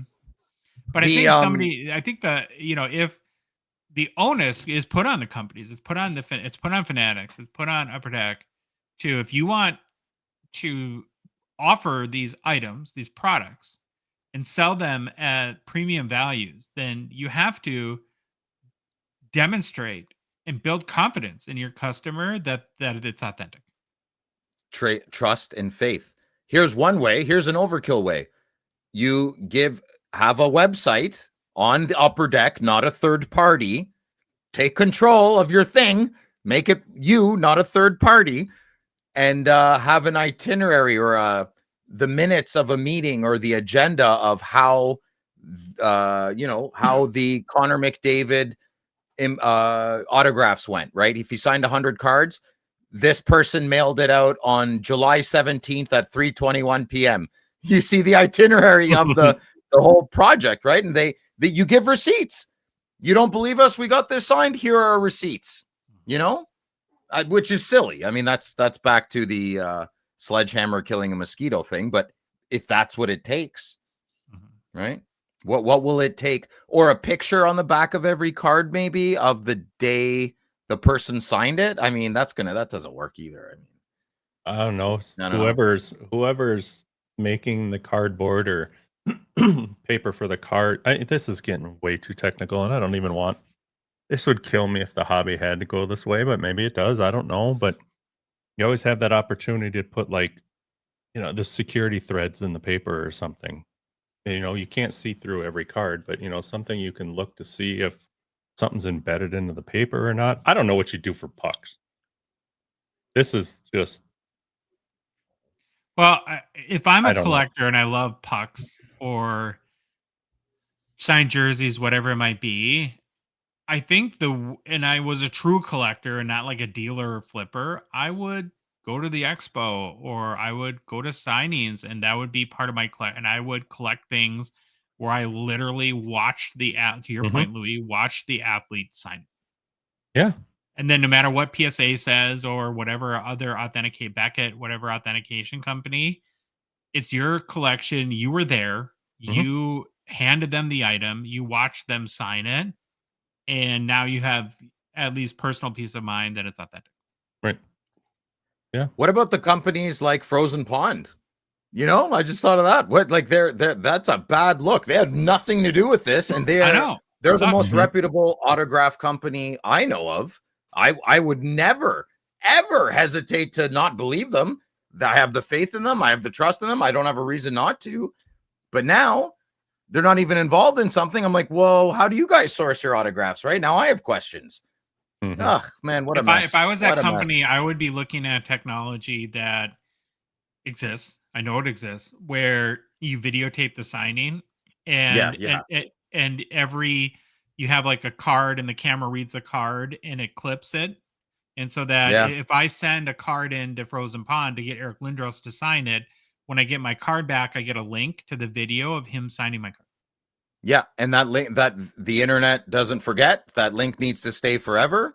Uh Man, what a over, that's it's some crappy people just make this really not Well, fun for us, everything's going to have a barcode or a QR code or something to where you can scan and it takes you to main company name, insert Yeah, main I agree, company name Louis. here, and then you Yeah. can see that that's what it is.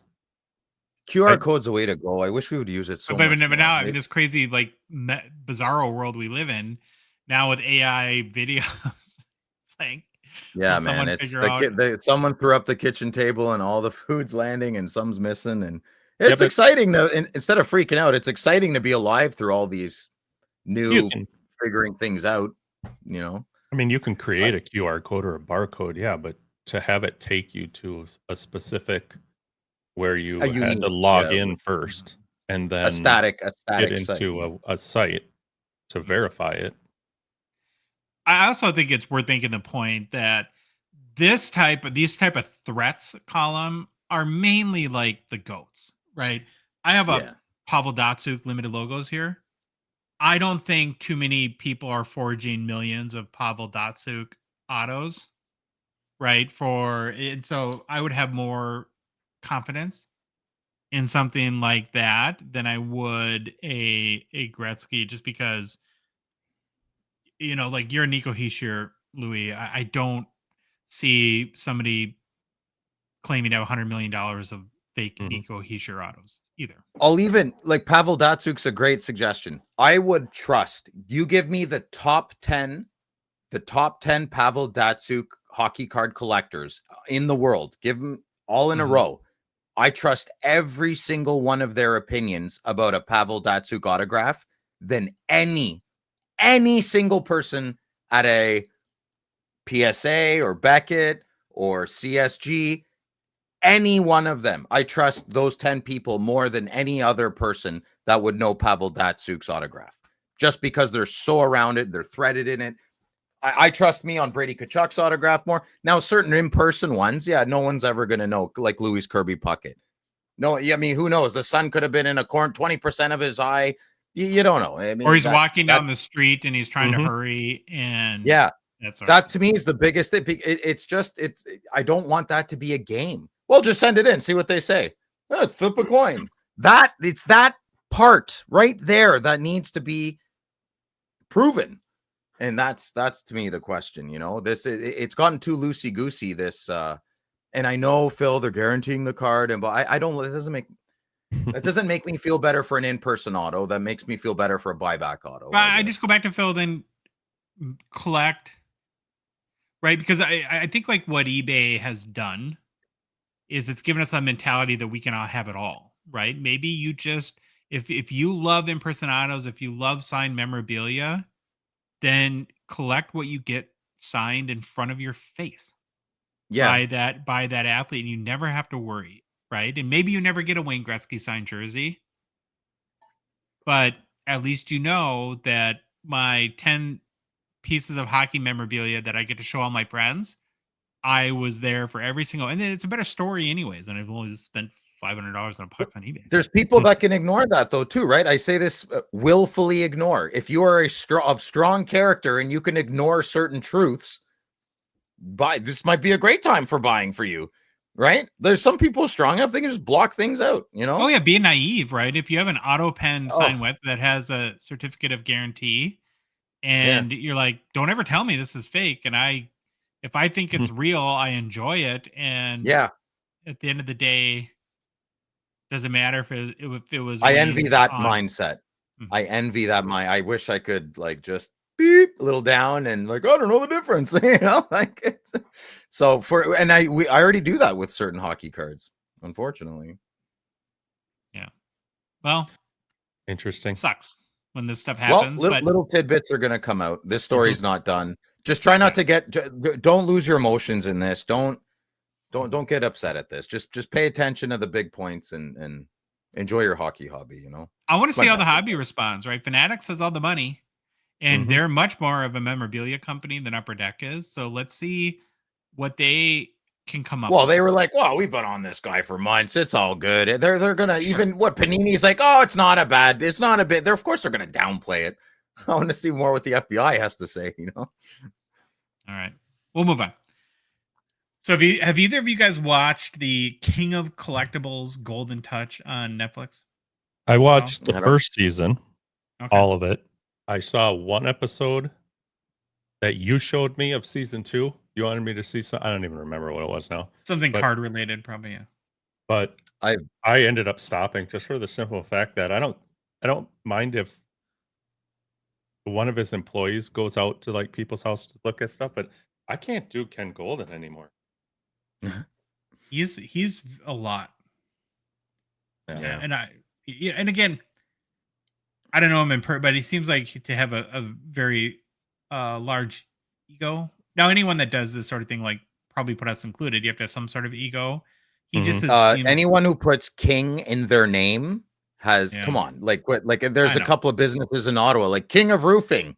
When you see them driving, you're like, "Yep, that's that guy." It matches, right? Look, King of Cards. He signs his King of Cards signs his own autograph on people's Pelican cases. That to me is delusion. I mean, I'm happy you're happy, dude, but King of Collectibles. yeah, I like the collectibles side to it, but the Ken part gets to be a lot, right? But so Netflix has renewed the show for a third season. And here's what our friend Ken had to say about the show coming back. We're thrilled to be back. It's an exciting time in the collectibles industry with new categories emerging, higher stakes and bids, and interest coming from everywhere. We love to share these incredible moments and stories with a wider audience through King of Collectibles, The Golden Touch. While I agree completely with you guys, I think a show like this is fantastic for the hobby. It helps to mainstream. It introduces collecting to a broader range of people. So I'm very happy that it was renewed. Net And positive. yeah, I can fast forward through Ken talk Yeah. and get to the parts that I like. It did get me thinking, though. It is funny that you mentioned sort of calling yourself king. So he's the proclaimed, through the title of his show, King of Collectibles. Who is the real, like, who would you say is the central or primary figure in all of collecting? If you had to name that. I will answer your question, but I find this entire way of thinking bizarre. We are celebrating who is the greatest person that we know or of who collects the accomplishments of another man. Like I find this bizarre. Like it's so unhealthy. But fun. I don't know. I don't know what the word is. Like who's the king of collecting stuff other dudes did? What? Yeah. I don't know. It wouldn't be Ken Goldin to me. I think Jeff Wilson interviewed that old fart with like he had the PSA slabs in every room, and there's a Jeff Wilson video. Well, like him or hate him, I mean, he's got some interesting collectors on his older videos when he was giving you investing advice. Anyways, he had this old guy. I've never seen a bigger baseball collector in my entire life. His whole collection's worth something like over 100. Oh, he's the owner of the Arizona Diamondbacks. Oh, is that who that was? Yeah. Oh, you seemed very humble in that video. Yeah, and I'm not talking about like the guy with the best collection. I'm saying like who is the central figure in all of collecting in the whether the hobby? Like who would be like the guys that came to my mind would be like probably not Ken Goldin. He's like Gary V. Michael Rubin probably. Oh yeah, Rubin probably. Yeah. Or Nat Turner maybe even. Right, if you had to say who is the Yeah, I unfollowed them on social media. They don't. I thought they were. I mean, I guess they're business guys. They're not going to be waking up and posting collecting videos all the time. But yeah, they have big collections. I don't know how truly passionate they are, though. Like, I'd have to go out for dinner and ask some questions. And could be a bit of a lot of people, I think, in the high up in these positions are like, no, I'm a big collector. I have this and this, and I did this in the past, and more often than not, it's lip service. I don't buy it. Okay, yeah, let's go. Go but ahead. Ken wants.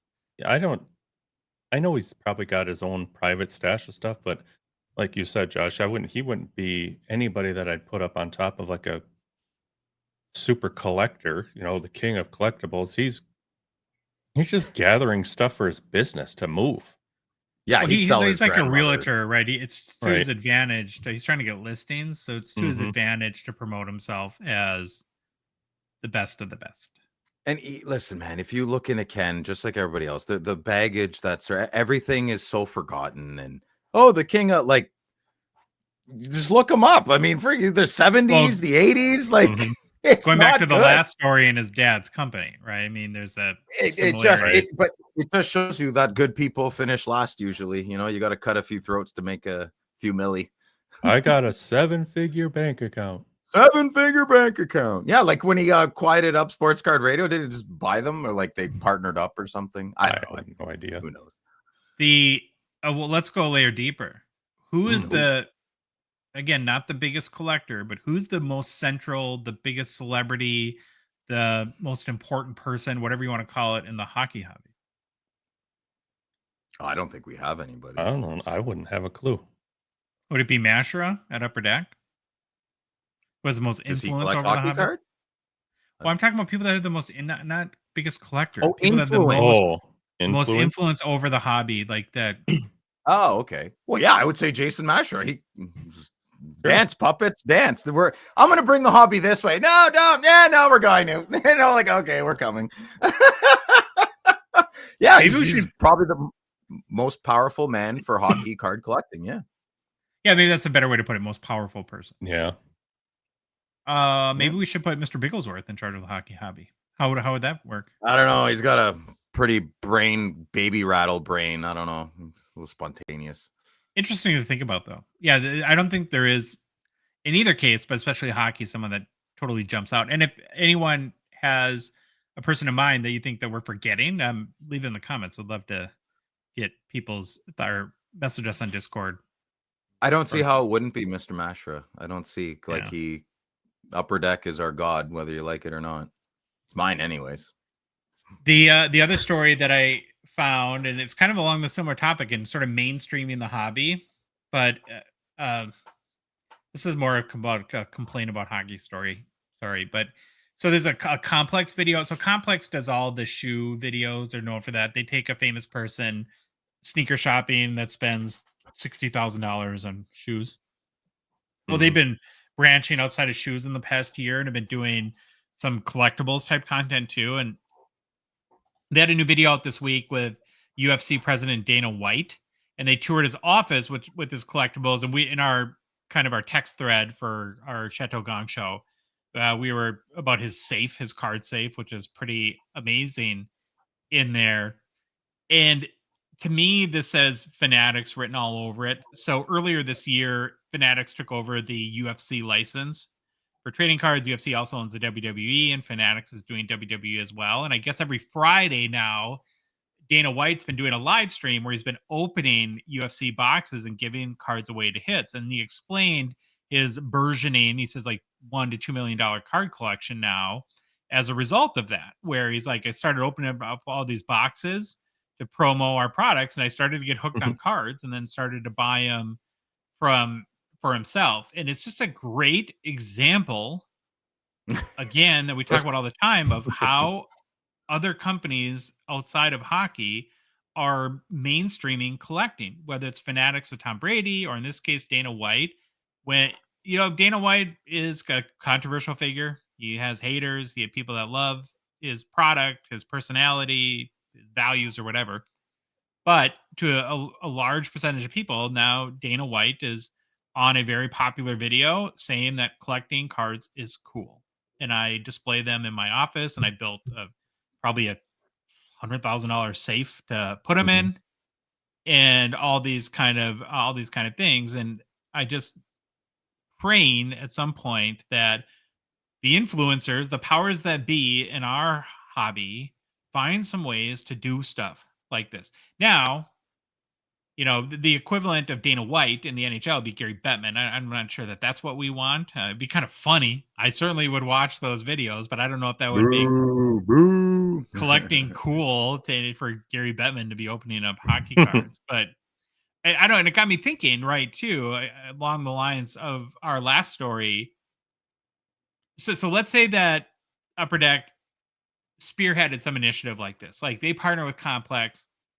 Who would be the best cultural representative outside that could open hockey cards or start a chain like Tom Brady of hobby shops that would bring the most value back to the hockey hobby specifically? Well, goofball, someone outspoken. Like in Canada, Tom Green would be a great example. He's a very anybody Will that Ferrell might be a better one because he's a big. Yeah, there you go. There you go. Yeah, something like that. Bieber, even. I mean, I would take Bieber. No. He's got. Well, Biebs always does things with the blue team, anyways. That's not. I don't know. You guys can. We try to give them to you, and again, I mean, this isn't what celebrity we each like the most. You have to think strategically here, and who would have the most impact for the hobby. Bieber? Yeah, anybody would be great. Yeah, for hockey. Okay, how about this? Who's the last celebrity-ish type person that opened a hockey box of cards that we're aware of? I'm sure someone has and we don't know, but I can't tell you who. I don't know one person. Brady Tkachuk with Grant last year. That's Louis it. Bieber has 300 million Instagram followers. I get it, but the hell if I want to watch him open stuff. But again, that's not the point. Strategy, right? I know, I get it, but, well, I don't know. Strategy. How many people in the NHL?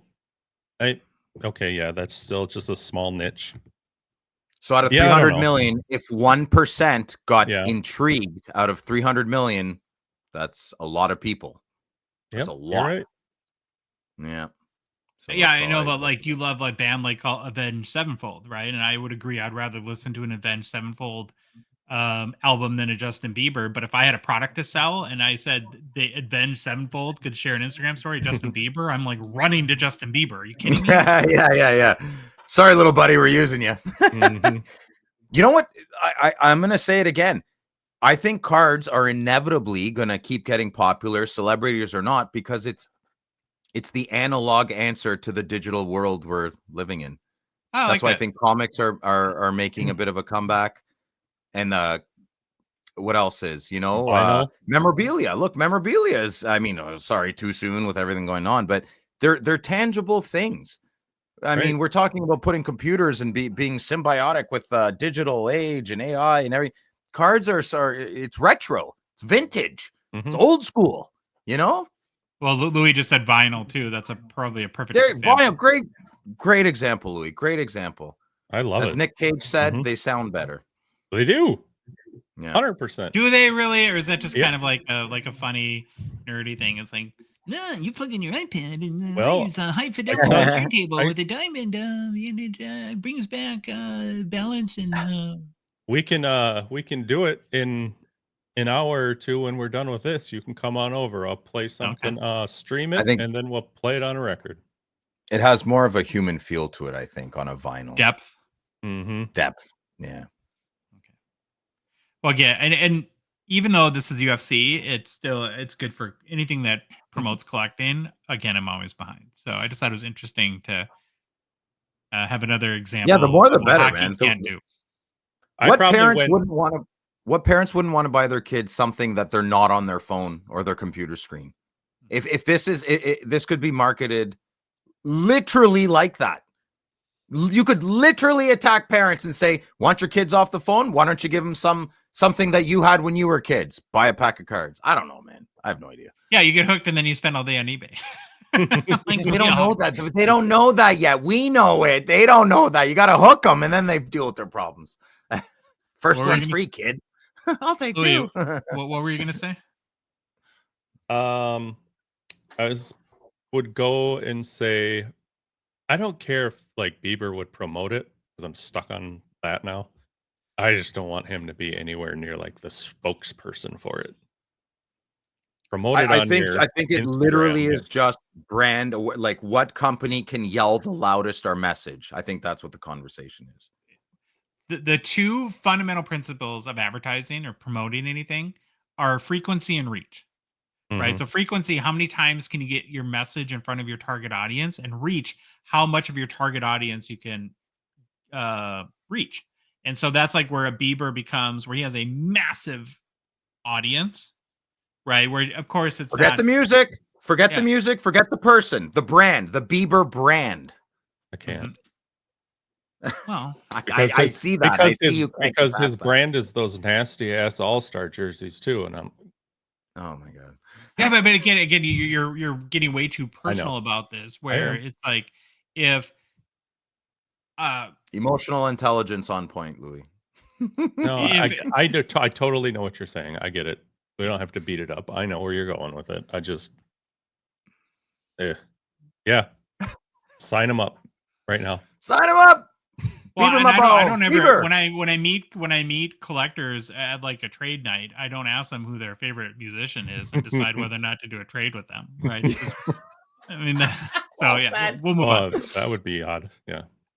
No one would trade with me. Everyone hates Nickelback up here. I'm the only one that likes Nickelback. I don't even hide that anymore. What's wrong New product with Nickelback? releases. Everybody hates Nickelback in Canada. I don't. I like them. And America. Yeah. New product releases is brought to you by Gongshow friend and partner Mint Inc. Mint Inc. is the host of Rip Party 2. We're just going to be pumping in Bieber all night now for Baba Louie. Coming this November at the Fall Expo. And after the National, we're going to be... Phil's been beating the drum here at Team Gongshow, but we got to start... get our RP2, Rip Party 2 planning going. So we're going to... Is he coming? I'm getting nervous. Yes, I'm coming to Rip Party 2. Yeah, I'm getting nervous. I got emails written, ready to send, but I don't want to start it all until you guys get back. So any other people on YouTube listening to this right now, get ready. Get ready. You're getting emails. Give back to the hobby. Give you back. take so much. It's time to give back. You're on notice. You're on notice. Thank you, Louis. There we go. The reason why Mint Inc. is the perfect host for Rip Party 2 is they have an amazing modern hobby shop and event center, really. Right in Vaughan, near the Expo in Toronto. And aside from being a great space for events like RP2, it's also a world-class hobby shop. They have it all there. Newest hockey releases, tons of singles. You can do grading services, drop your cards off for consignment. All the supplies you need. They have a huge supply wall. And you can also join the Brinks After Dark. And the best part is you don't even have to be in Toronto to get the Mint Inc. experience. Via their website, mintinc.ca, you can do it all, including get all the new hobby boxes shipped to you anywhere in Canada. Mint Inc. has been authorized by Upper Deck to ship anywhere across the country, even in the nether regions of Canada, Phil, wherever that is. Does Canada have nether regions? Yeah, it's called the Northwest Territories. Okay. Yeah, I don't know. So log on to mintinc.ca. Well, boys, it's been 4 days since the release of 2024-25 credentials. We're getting earlier and earlier with our top 5 early sales. Just can't help myself. Pretty soon it's going to be like, we're going to be doing a video at like 8:30 in the morning on a Wednesday. It's been 30 minutes since the product's been out. Well, Phil, you open a box of credentials, and Yeah. sounds like you have good report. What were you pleasantly surprised? Did you like it more than you had expected, or what's your Yes, overall very sentiment? much so. I've been on the fence for credentials for a few years. There's just something that hasn't pushed me over the edge, and I think it was this year. They just it feels very refined credential set. I can't really tell you the main big card. I guess it's the debut ticket access and their PETG technology, clear cut, acetate, whatever you will, and the beautiful cards. I got a Frank Nazar auto, I believe. So that's not the one I wanted. I wanted a Bedard. I absolutely love the milestone pucks. I think the logo is great. That's an insert. They also have game day. They have that old Wales Campbell Conference All-Star logo and on as a theme in one of their cards. I saw Lane Hudson. I made a post on my Instagram there a few days ago.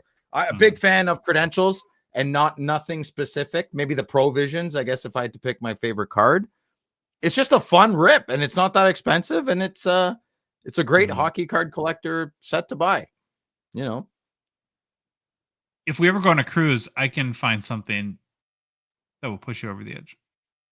Really? I'm a good swimmer, so you can push away. Okay. Louis, you've been looking at credentials. You've kind of been texting me that you're feeling it as well. I'd like to grab a box of credentials. Yeah. Attaboy. Yeah. There you go. Oh, they have the bobbleheads. Don't forget the bobbleheads. That's a great one. I would have pulled the fast one on us, though. They're not die cut. So Yeah. do you like that better, Phil? Because I'm a little bit disappointed in that. No die cut. No, I don't want die cuts because when you try and put in the penny sleeve, it depends how it's cut. It's horrible. It's not a hockey card. It's a piece of paper that you did arts and crafts with. Like the triangle cards from listen, I like 2000. I love gimmicky cards. Make a Poutine fork card. I don't know, like whatever. A potato peeler and pick bad players. I don't know. Wait a minute. Are there special forks for Poutine? Yeah, they got it's a spork. Because then you can scoop your gravy up on top of the French fries that fell off. So it's a spork. You can catch it at the base of the fork if you have a good fork. I have a big fork I like to use for Poutine at home. Yeah. I always thought it was called Poutine. Putin. I don't say it properly. Poutine. That's how I think you're supposed to say it. Poutine. You got it. No, Poutine. All right. Ugh. Well, we're going to No show culture. the top 5 early 24-25 credential sales. We're going to judge. We're so judgy around here. We've listed each card's top sale to not be repetitive. So if a card's sold twice, we just do the top one. And all sales made by eBay have been verified as paid for in Terrapeak. Coming in at number 5. Oh, I love this card.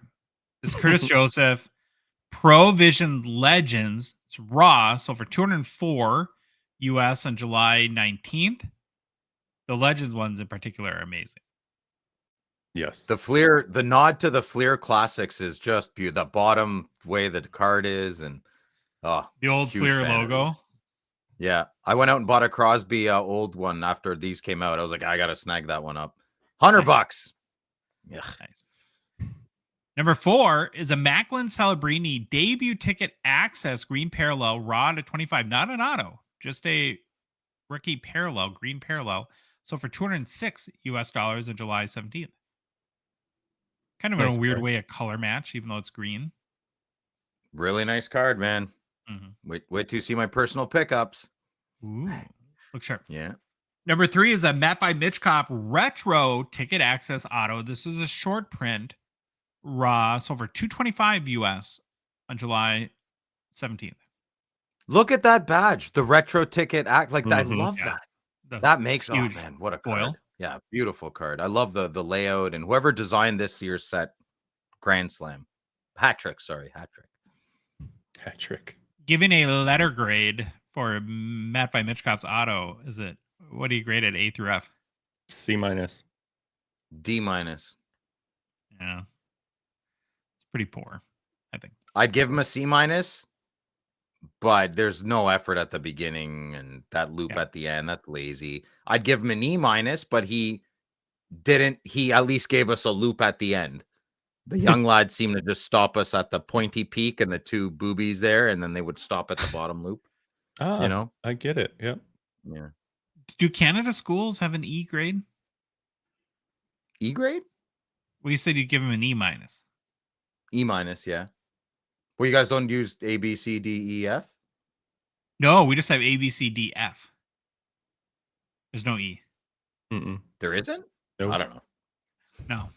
Oh, I have no idea. I don't know, man.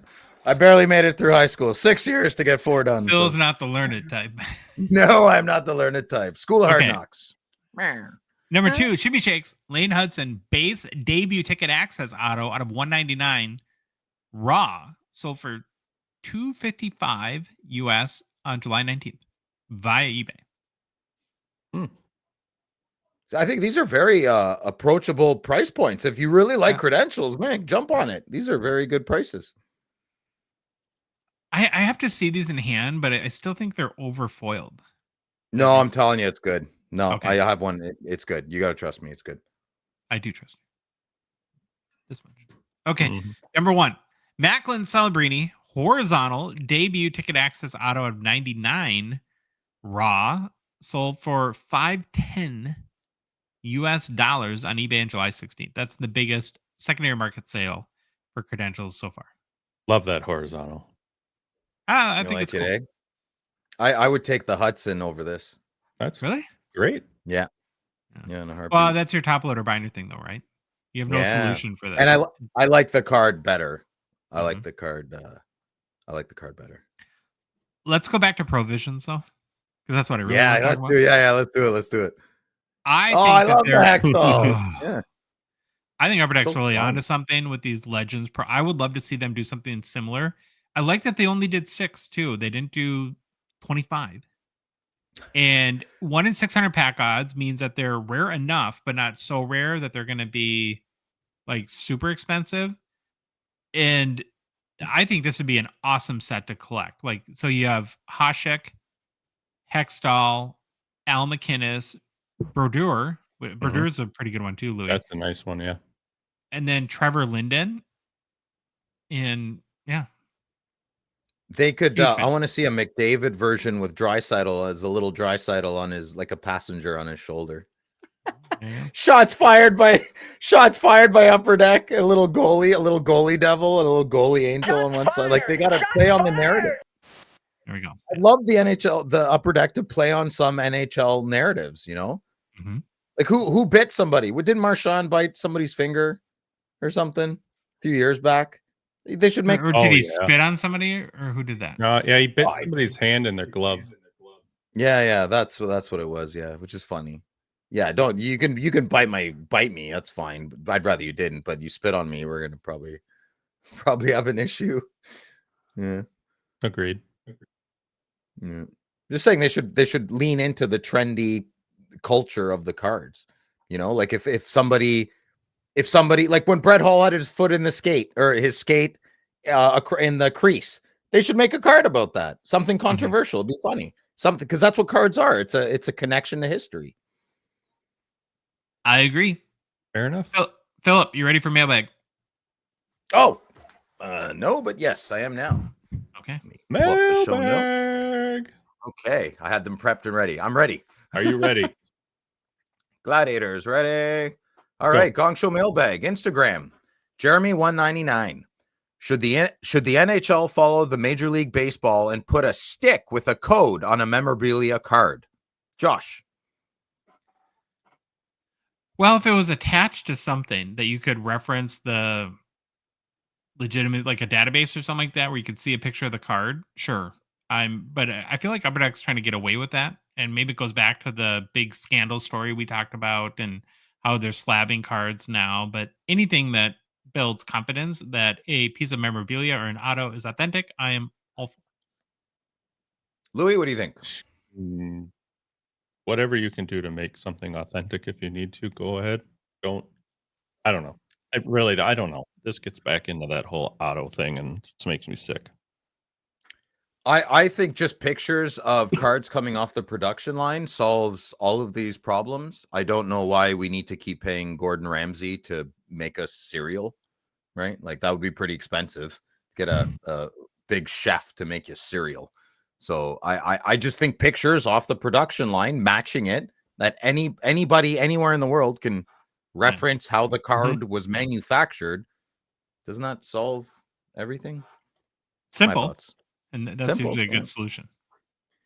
Next question, Discord, North Stars fan 23.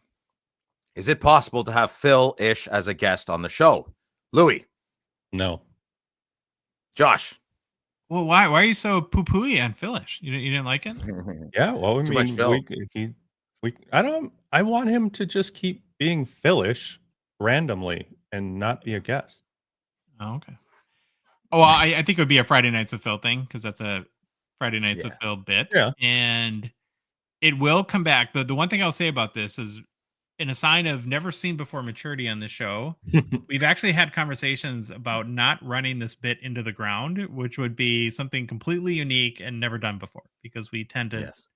It's a special do that bit. fast. So it'll be a while, but I'm sure it'll happen. So it will happen. It will. It's totally out of character for us, like Josh said, but we'll make it happen. All right. Next question. Discord. J&J's collection. Are faded autograph cards trash? Would you ever buy one? If so, under what circumstances? In-person auto or manufacturer released? Go. Josh. Faded autos bug me and they distract me and I don't like them. So that would shy me away from a card. Nailed it. Yeah, Louis, you agree? Yep. I did not have strong opinions on this until I started organizing my Brady Tkachuk binder and I started loading in my O-Pee-Chee Platinum autographs from 2018, 2019. I picked a couple of them up in that year and they have faded. I don't know 100% for sure, but they're not strong autographs anymore. And that upsets me. So I'm going to adjust accordingly. I love a good autograph on cardboard. Like you can get some nice cardboard and clear cut when they're autographed. The ink, goes into the fibers of the card. On O-Pee-Chee Platinum, it sits on top of the card. Like I guess it evaporates. That's how it's fading, right? It's slowly evaporating. Is that how it would work? I don't know. So those Brady Tkachuk cards you're referencing is the same thing now with you that it would be for me, where the first thing that'll come to your mind every time you look at those cards is the autos faded. Yeah.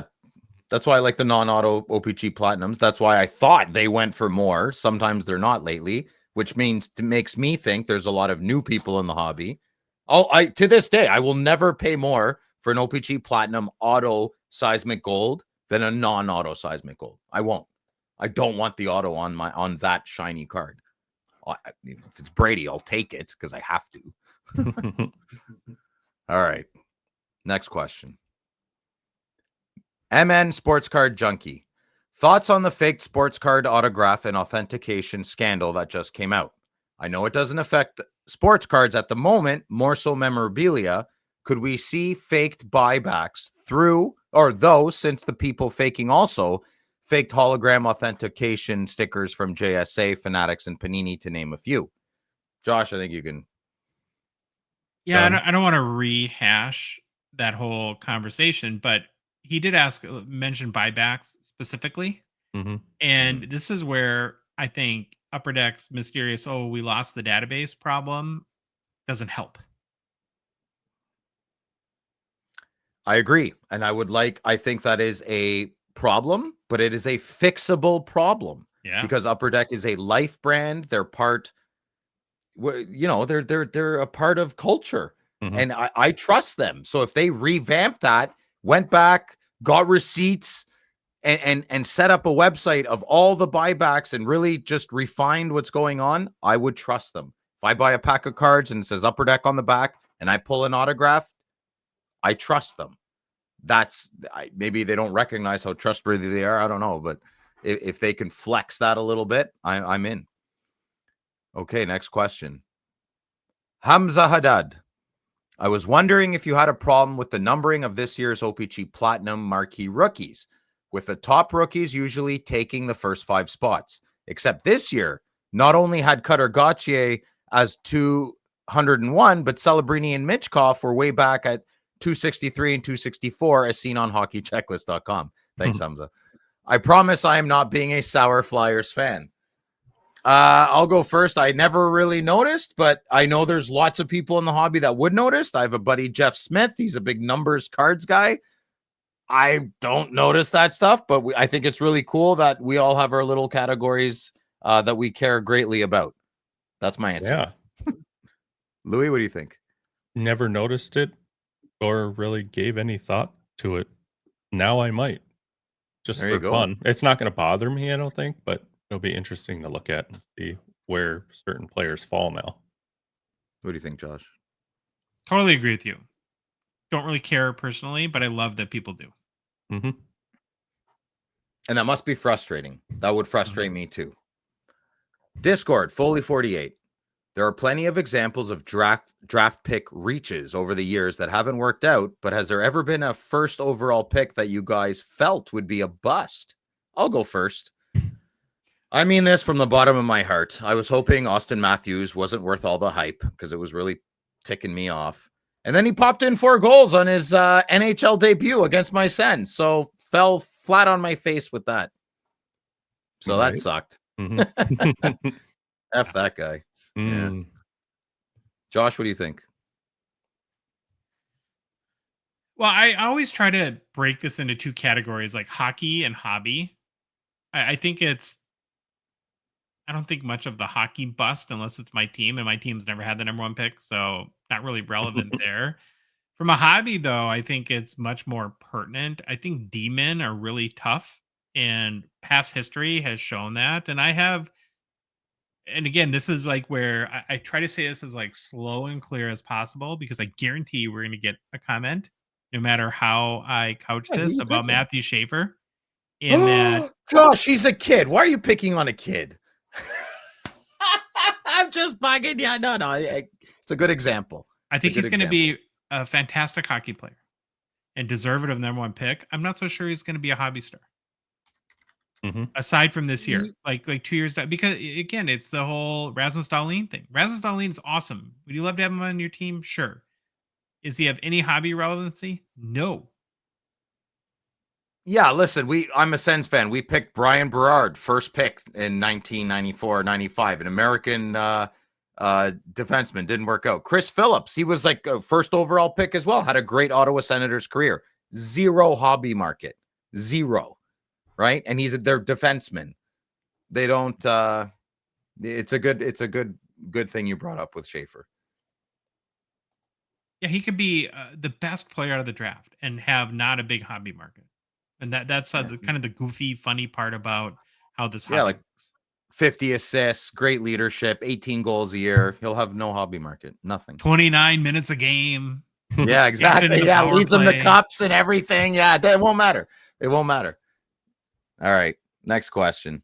Monty. Well, before you move on, I didn't. Oh, sorry, Louis. I didn't do this as like a hobby thing, because that could get really nasty too. But lately, thank goodness, in the game, there's been a lot less of this stuff. But it also depends on what position they play, and probably what your Monty definition of a bust is. You know, it's different for everybody. But then if you get into the hobby thing, just like Josh is going after, and I back you on what you said, if you're going to take this to the hobby, you're a D.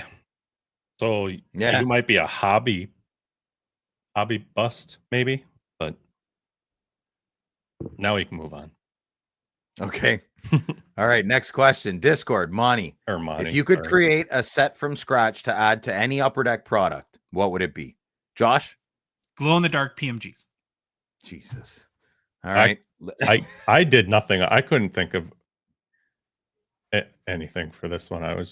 When I saw, the problem is I saw Josh go glow in the dark PMGs. I'm like, that's pretty badass, actually. But I don't know what I would create. And to be honest with you, I was going to circle back to this. Monty, I'll circle back to this in Discord for you.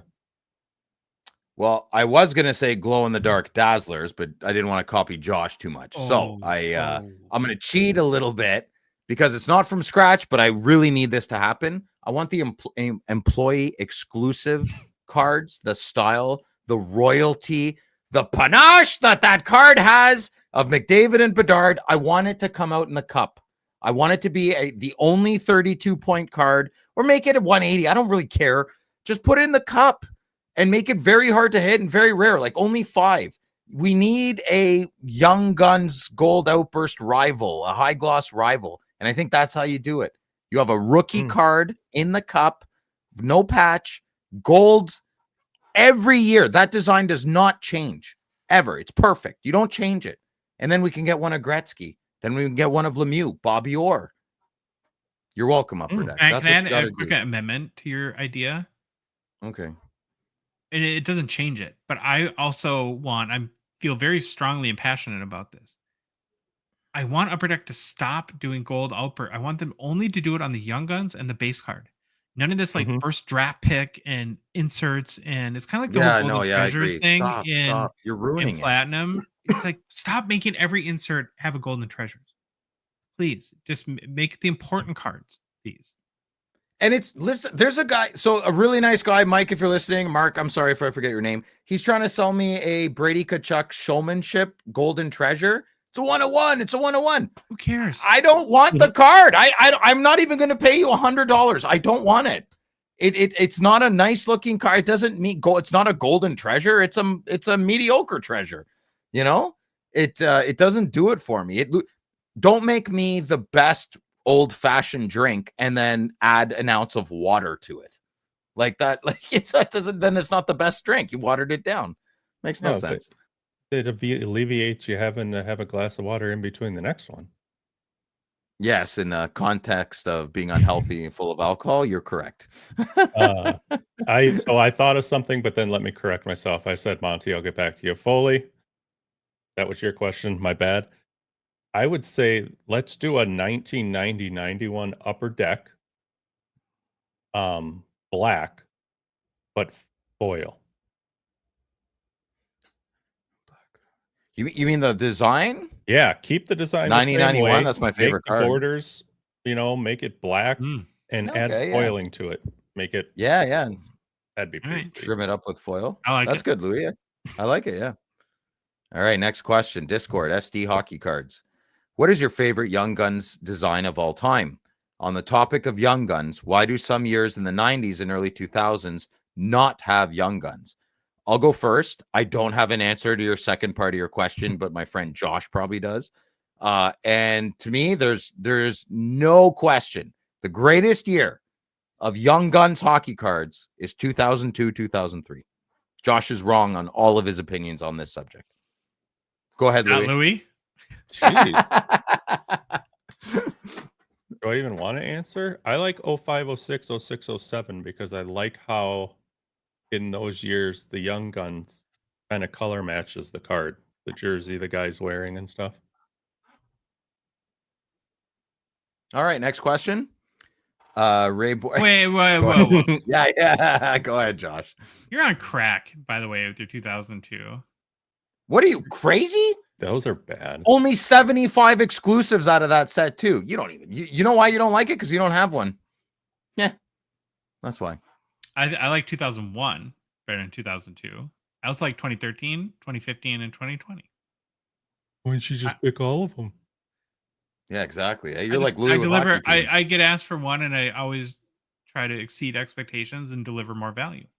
Oh, I cannot you don't think 2002 and 3, the silhouette in the background, the player and you're crazy. You're wrong. Your opinion is incorrect. I told you SD Hockey Cards. Josh would be wrong. All right, next question. Annoying. Instagram, Ray Bork collection. Yeah, well, I was wrong. Oh, no, he admitted it. Incorrect. Fake Phil. I got you have Ray Bork collection. Do you have an idea? Hockey. Oh, he's gonna quit the show. We better stop. Oh, don't make promises. Do you have an idea what was the first year NHL shields were put on cards for full or incomplete parts? I have no idea, and I know Louis doesn't either. Sorry, Josh. I didn't do a ton of research, but I think it was like late 90s, like 98, and it was in the game. Oh, really? Wasn't it the Be a Players? Didn't Be a Player put out a? Maybe he'd be a player in the game. It was Dr. Brian. I get confused. Phil's on that favorite stuff, hobby dentist. Yeah. Jeremy Lee would know the answer to that question, or Mitch Grotman. Message them on Instagram, or you could message the Hockey Cards podcast. They should know, but they don't. Next question, Discord. Sid Wink. Oh, Sid Wink. Okay, to follow up on MM Sports Card Junkie. So much writing. I'm parched. Okay. Do you see blowback in reputation leading to changes to JSA or Fanatics, etc.? A reaction to gain or maintain trust? Second question. Do you think the big companies are obligated to share what they knew about it, when they knew about it? I know there is no regulation in place, and I'm not a fan of overregulation, but the issue, plus recent talks about breaks, are like casino-like and starting to make me wonder. Third question, can you report back from the National if you see any impacts, people asking questions, appearances of less deals for memorabilia? So I think Sid Wink here is he's feeling some anxiety from the and like most people will, right? So I don't want to downplay like I'm not paying much attention anymore. I'm just taking in the big points. This is a big story. This is very important. And I can feel the anxiousness in this. And I don't have an answer for you, buddy. I really don't. Not yet. Not yet. I think you got to just let the dust settle a little bit on this. And he can't do number 3. He can't do number 3 because he's not coming. Ooh. Yeah, I can't do number 3 because I'm a failure. To me, I see like personally a similar fallout like the whole CT scanning thing. Will I buy a box of the cup on eBay? No. Will I buy a signed puck on eBay? Probably not. Yeah. It's an unfortunate truth, an inconvenient truth to our hobby. Or I could tell you beautiful lies and be like, yeah, buddy, those are all Wayne Gretzky. He just had a really good day and he was focused. He took his beta blockers and he signed everything perfect. Identical. Probably not. But for number 3, I will report back to you. Yeah. Louis, your field reporter on that one. Yeah. All right, Sid Wink. Intrepid field reporter, Louis. Sure. Discord, Swifto Jr. That's better. Poutine or U.S. loaded fries? Typically cheese, bacon, sour cream, and scallions? Easy answer. Yeah, I agree. Poutine. No. Every other answer is uncivilized. America. Loaded fries. 86 the scallions, though. Gravy is for turkey, Phil. Sorry. Gobble, gobble, then. And potatoes. Yeah. I like it when it mixes over to the potatoes. I don't like pouring gravy on my potatoes. Meatballs, if you're in Sweden, I suppose, right? It's for that. Or at IKEA. You go to IKEA. Good one, Phil. There you go. Good job. We at some point have to dive deep on how weird Canadians are about food. Like, you do some odd things. Our food, listen, I'll knock on my country a lot, but our food regulations, you guys can take a page out of that the book. Health of food is. Yeah, that's very important. I'm very proud Canada's. You should be, because we're poisoning ourselves here. And you guys are. It's disgusting what's going on down there. But mayo on French fries is just weird. Mayo on French and what? Mayo on your McDonald's breakfast sandwiches? Come on. Oh yeah, gross. Who does that? Oh, they do that? Gross. Yes. What else are you gonna put with your tomato? Oh please! You guys don't know when we were at Chateau Gongshow, Sylvain went to McDonald's, got everyone breakfast sandwiches, and was like crestfallen because they didn't put in mayo packets. Like what? Well, what'd you get? Like a sausage McMuffin with egg or something, and then you want mayo on it? Hell's wrong. So if it's a BLT, you gotta have mayo in it. I don't need it mayo with an egg. Yes. Gross. BLT, no mayo? Oh my God, you're crazy. What are you going to scrape the roof of your mouth and bleeding? BLT is for lunch, not breakfast. I'm just saying, you said no to mayo for no. I was thinking breakfast. Like McDonald's breakfast sandwich. Breakfast. Mayo is not a breakfast food. It is not. If there's a tomato, I want mayonnaise. Okay, let's move on. Yeah, we got to move on. Otherwise, we're going to need Okay, so Poutine. Josh, what do you say? Loaded fries. Okay, yeah. Louis? What? Loaded fries. 86 scallions. Next question. Oh, yes, I'm sorry. You're right. Next question. Swifto, you got us all riled up now. Okay, here we go. Instagram. Okay, Mama 2021. What do you guys think of the website Sports Card Pro, which features free card collection valuing and shows you how the value fluctuates over time? Do any of you use it? My boys here didn't really know much about it, so I just Never took heard of this it. one on my own. Mm-mm. So I never heard of it either, so I checked it out quickly. And it's a website that pulls in actual sold prices from eBay and from their own marketplace, not the listings, but the nice. completed sales. Hold on. I'll keep going here. So their system combines multiple metrics such as most recent sale price, median price, average price, age-weighted averages, and I like this one, outlier detection. It's always one or two sales that make no sense, right? Mm-hmm. That could skew the final tally. So cards are categorized by condition grades, ungraded, PSA 10s, BGS 95s, etc. And these are based on the listings of titles and descriptions, and the prices are calculated separately for each tier. So this is pretty organized. I mean, it's the website's a little not the most visually striking, but I mean, it's just a data information for you to make a decision. So my final opinion, I think it's a pretty cool website. It's not asking you for money. I would only use it to like ballpark things though, because as we all know, things have to be verified that they were sold and paid for. So a friendly reminder to everybody, all these price points of approximate, we don't know if things have been sold. Unfortunately, it's not pulling. So it sounds like it's most pulling. similar to 130 point. It's most similar to 130 point. 130 point doesn't give you too many averages, though. I don't. That's just a feature I'm not aware of. But you can add your collection and stuff into this. Yeah, it's cool. It's check out the absolute anything free, man. Check it out. Sports Card Pro seems like a really good website, and as owners of a website that we're trying to constantly make better, I'm sure Sports Cards Pro is doing the same. But it can't all happen overnight. So let's show them some support. Let's check it out. And I think they're giving anybody that wants to give back to the hobby, I think is doing a great thing. So good on that website. All right. Next question. What is your favorite Young Guns design? Sorry, we already answered that. 102. 2 in 1 week. Not 2002. Discord, VGK Collector, Vegas. She's a 10, but steadfastly tries to argue that Ovi is better than Sid. You leave her, right? This may or may not be related to my wife of 20 years and the mother of my children. I'll go first. Kick her to the curb, bud. Jeez, Phil. What? Record. I don't want to dilly-dally. I'm kidding. I know you love your wife, and it's all fun and games, but little confusion there. A little confused. I have a question for you, Phil. Do you think that a person can make a logical argument? Well, I'm not even saying that you have to agree with it, but an argument based on logic that Ovi is better than Sid. Yes, of course. Absolutely, they could. I'm not gonna argue with them, but I will, because I like to, crazy inflatable tube Phil. But yes, they are, and that's what I love about it. They came into the league together, kind of maybe leave within 3 years of each other. Sure. They're locked in by the hip. All right, next question. Oh my god. Okay, here we go. Facebook, RD Cards and Collectibles. Hey gang, thanks for all the hard work. You're welcome. I watch the show on YouTube during my workouts and love what you do. My question is, why is there so little love for I remember this. Why is there so little love for Upper Deck Skybox EX2000? The sealed boxes are super expensive, but you can find singles going for ridiculously low prices.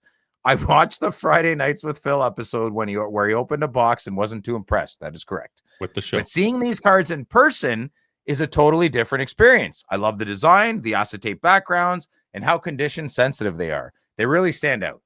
I even picked up 3 base rookie cards, Faber, Cooley, and Luke Hughes, for just $5 at a local card show. So again, why isn't this set getting the respect it deserves? I'll go first.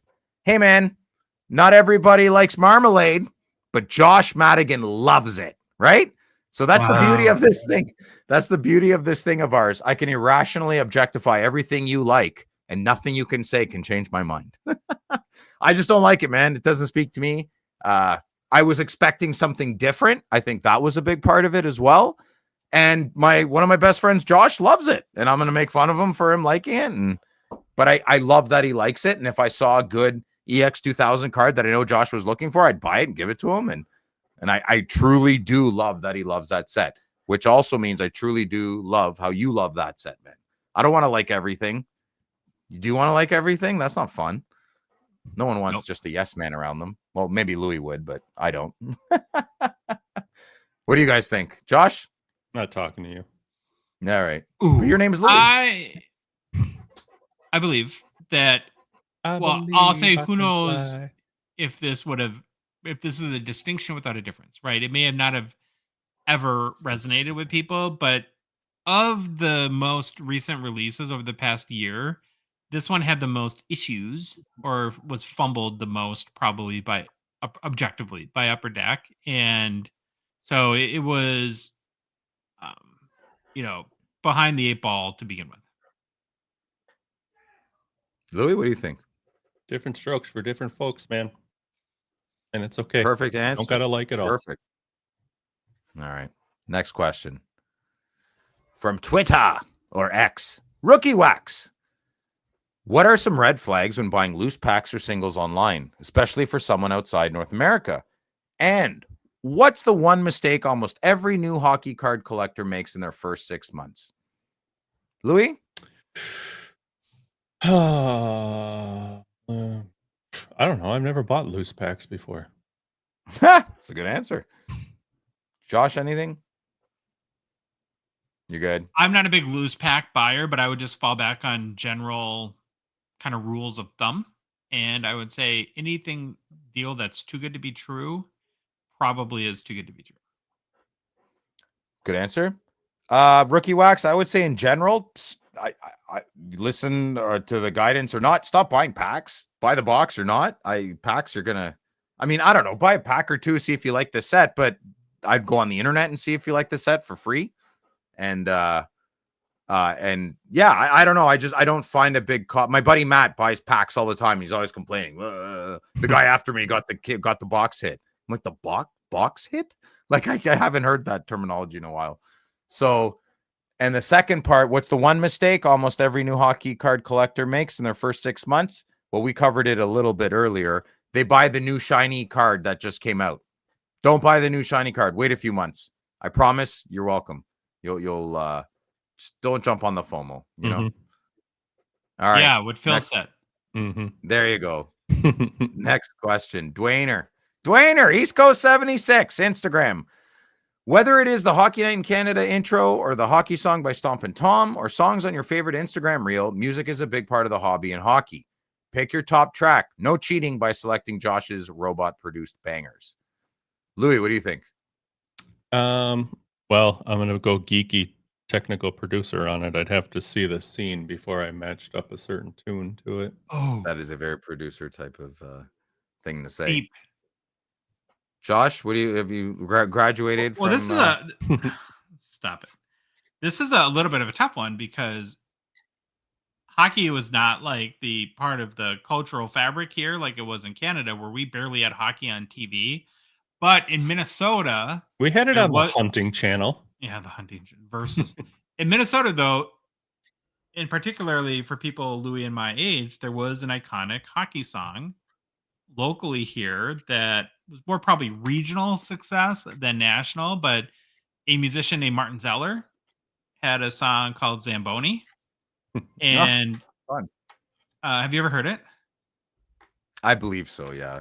If I want to drive the Zamboni. Is basically how it goes. I want to drive the Zamboni. Yeah, he's from Minneapolis, and he used to play it all around the Twin Cities. That's the commercial where the kid wasn't good at hockey, but then he found his calling at the very end of the commercial. I think they used the song in a commercial where a kid was playing hockey with all his friends, and he wasn't very good. And then as he's walking out of the rink with his head down, he sees the Zamboni go by, and he was like, that's his calling. You know, that's like, oh, not everyone's meant to play. You need a Zamboni driver, right? All right. I love music. I really do. I agree music's a big part of things. Anything by the hip is very hockey Canadiana for me. That's my best answer. All right. Next question. Instagram, Top Mark Sports. Sup, boys? Here's my thinking question of the week. If you could pick any card ever printed in gem mint condition, which card are you choosing? Here's the catch, though. Whatever card you pick becomes worthless. No financial value attached. What's your GOAT of cards? Louis? O-Pee-Chee Gretzky PSA 10 rookie. Because then it can become worthless, and then we can just ignore the 10s that we don't believe in anyways and move on. I like your strategy there. Josh, what do you think? Oh, I'd probably pick one of my Mount Rushmore cards. I mean, I don't really care. I wouldn't plan on selling them, so it'd be cheaper to buy. Now, would you have to buy it for a lot of money and then it became worthless? That would stink. He didn't say you had to buy it. No. Yeah. Oh, no. I ain't buying that PSA 10 first. I think this is a hard question to answer because part of my buying is every purchase I make, every single one has either 0.1% ego and 99.9 makes my eyes happy, or I bought cards that's mostly ego, right? Like, so I can't unbiasedly give an answer here because I'd probably pick a cheap card to begin with. Any expensive card, I think I like it because it's expensive. Wow. I got to be honest. I think we all do. I mean, that's no matter how like super collector that you think you are or profess to be. It's like, why does everyone love Rolexes and not Timexes? Yeah. And there's certain people that are going to go like, well, a Rolex uses 18 crystals and was formed in a lab by 7 dwarves in Switzerland. And it's like, well, no, you love it because it's little people. So vertically challenged, I believe, is the proper term. My apologies. I want to say elves, but no, that's even worse. To the gulag. To the gulag you go. What? Like Lord of the Rings elves or Keebler elves? Oh, buddy, you can't. I don't know. It's maybe you're a little more liberated. I'd be scared to say dwarves up where I live. I'd be scared. Well, yeah, I know that's bad. So, and I didn't mean to do that. It's not. No, but it's not. It's not. You're an angry elf. You're an angry elf. One more word out of you. Call me elf again. Sorry that took away from my point, but yeah, I mean, we're all. Why do people want a Ferrari and not a Prius? Right? Why do it's a? Well, no. We both get A to B. Same thing. True. Never mind. You're right. Transportation. It's a machine for transportation. And everything part else. Of the appeal is that valuable things make it things exclusive, and we all want things that are exclusive because, and it's very vain and ego driven because I know other people can't have it. Right? I mean, it's icky to say, but it's kind of true, right? Well, look at the 101 collectors. They all have a similar vibe to them, right? I'm sorry, Matt Lee, but it's true. Right? I mean, yeah. Okay, there we go. We'll leave it there. Next question. Puck 8815. I saw an article that SGC is offering uncut sheet cutting services. Now you can get sheet cuts into cards. Do you think people will use it and we could see more high-grade rare cards that get cut from sheets? Is this likely to see uncut sheet prices rise? I'd like to answer first. What the heck is happening right now? How exactly would this work? I find the fact that you can get uncut sheets of cards pretty crazy to begin with. Now to take it a step further, they'll cut it for you? What the heck are we buying boxes of cards for then? This is a game. I have a lot more questions. What is the legal separation? Like, is there a legal separation of words and terminology? What a sport or an official sports card is versus a sheet of cards? Like, just no, I don't want that service offered. I'd like card manufacturing companies not to sell sheets of uncut cards. I don't know why that became normal. And I have some, but I don't like them. They're awkward to frame and I don't even know why I bought them. I'm kind of annoyed I did. That's my answer. Confused. Louis, what do you think? No idea what to say here. Isn't having, though, an uncut sheet maybe a little more nostalgic? Why would you send it in to get it cut up? I think it's gimmicky and cool, and I'd like to frame it and put it on my wall, but I only need like 1 or 2.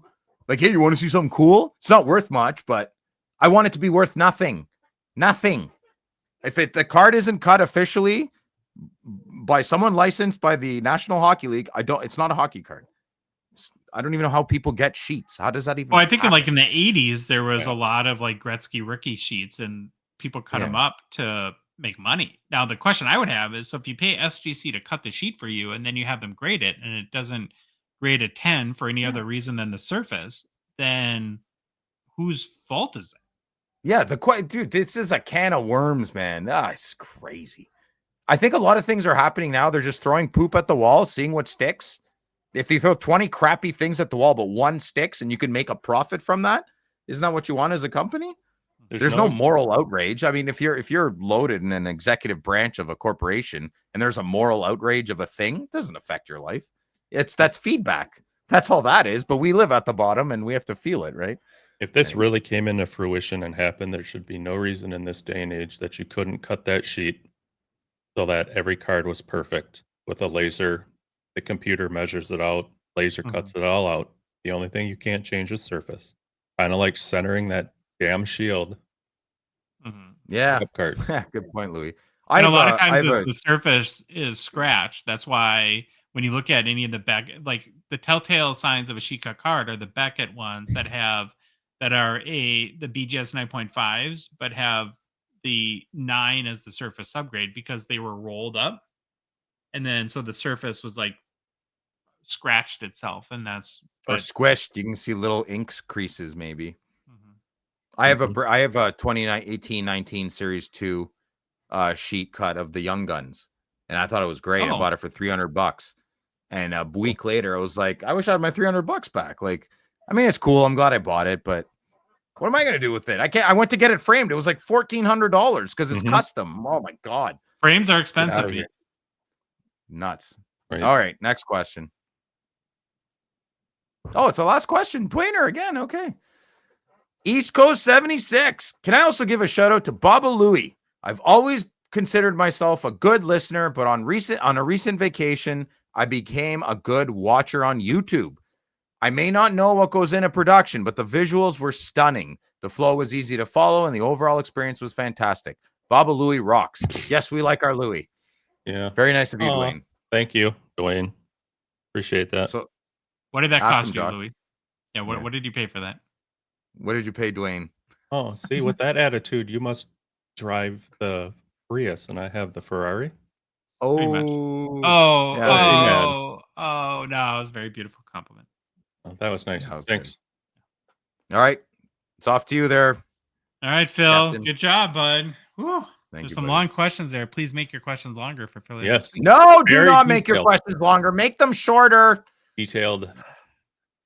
Personal pickups brought to you by Pather and the Ultimate Holders. We're going to have Neville Pather on next week's show, I believe, as part of our national preview series. Very much looking forward to that. All of our raw PC cards are snugged away in Ultimate Holders as we feature them on personal pickups. Key reason is, well, they're made out of acrylic, not the standard poopy plastic you find in one touches. Plus, that was a technical term I used there. Plus, Pather is a Canadian company with facilities all around the world, including Canada and the US, and they produce their own products. They make them. They didn't order stuff from China and stick their label on it. Hit up shoppather.com or shoppather.ca to pick up some Ultimate Holders for yourself. Give them a try. And if you're at the National, they'll be they usually have a booth, and they will have one as well, and they'll be for sale there as well. Yeah. Philip. What? Oh yeah. Okay, so listen, I put this in, this is a trader of mine, but I want to try and trade this. I hit this in a box. I want the card to look as best as possible when I go to trade it. So I put it right in my Ultimate Holder. And it's going to stay in there when I trade the card. That's it. Was that your big hit from your credentials box? Yeah. I don't know what my big hit is. I would think say that's so. Yeah, okay, I guess it is. Yeah. Looks nice. Yeah. I like it's a stunning card. Mhm. Stunning card. And it just pops in the holder, man. Big fan. I'm excited about your card, Baba Lee. Yeah, because remember, I'm not buying any cards anymore, but Slab Sharks auctions don't count. Different area code. It's not the little rules we make, we justify it for ourselves. It's awesome. You're right. I'm not buying anything unless I'm at a show, unless it's on Slab Sharks. I got a 95 Pinnacle Zenith Z-Team Mikey Mo. Believe it or not, cheaper than I thought I was going to get. Or I got a better deal than I thought I was going to get on it. Yeah. There we go. He brought it over last night. I got to touch it. It's good, eh? Yeah. I was on the fence. I was on the fence when I got it. I was like, is this one I really, really wanted, though? You know, it's a sweet card. But then when I got it home and put it in the Well, I was just like, yeah, we're keeping this. You're one. happy you got it. Eh? That's the best feeling. When it goes the other way, it sucks. You're like, son of a bitch. Right. We'll hang on to this for a little bit. Then Josh, Personal pickup is from Slab Sharks as well. I picked up a 2013-14 Panini Prism Martin Brodeur Red Prism PSA 10. That's the common one, right? yeah, Retail. Yeah, I think Retail, the red yeah. were numbered in 2012, and I believe the red were Target retail in 2013, and the blue were Walmart retail. What? yep, Yeah. Are you serious? yep. Oh, interesting. It's a cool card. Love Prism cards. Very happy to have it. Does it shine? Does it have a good shine to it? Did you make Yeah. sure it's still there? Yeah, Well, it's it shiny. doesn't. Okay, that's pretty shiny. Yeah, that's cool. It's got that fire on ice shine. Yeah, it's called Prism. Yeah, thank you. You have all You're bad welcome. takes on everything in hockey. Taking advantage of my vulnerable nature today. Yeah, you are vulnerable. Yeah, well, I was wrong. Louis, that's about maybe a record. Okay, if you like the episode, please leave a rating and review on Apple, Spotify, whatever podcast app you listen to us on. If you love the show, you want to support us, you want to chat with us. There's a woman now on Discord. Yeah, I forgot. That's the best news of the show. Welcome. Be nice. Welcome, my lady. You can join our Island of Lonely Men on our Hockey Cards Gongshow Discord server for $5 a month through Patreon. Be one of the first 299 supporters of our show. Link is in the show description in both the YouTube podcast apps and our Instagram, TikTok profiles, on our website, hockeycardsgongshow.com, or on Patreon directly, patreon.com. Search for Hockey Cards Gongshow. Boys, we are on social media. We're on Instagram. We're on Facebook. We're on TikTok, Twitter, and YouTube. And the Hockey Cards Gongshow podcast is a production of Dogbox Ventures, LLC. Baba Louie, take us out. Bye. Yo, it's the Gong Show. We're dropping the facts. Hockey cards on fire. No holding us back.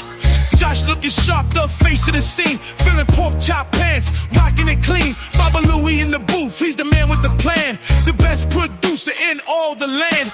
Gong Show Nation, let's hit the flow. It's the Hockey Cards Gong Show. Let's go, let's go. Wanna say the men in show. So blue and living bold.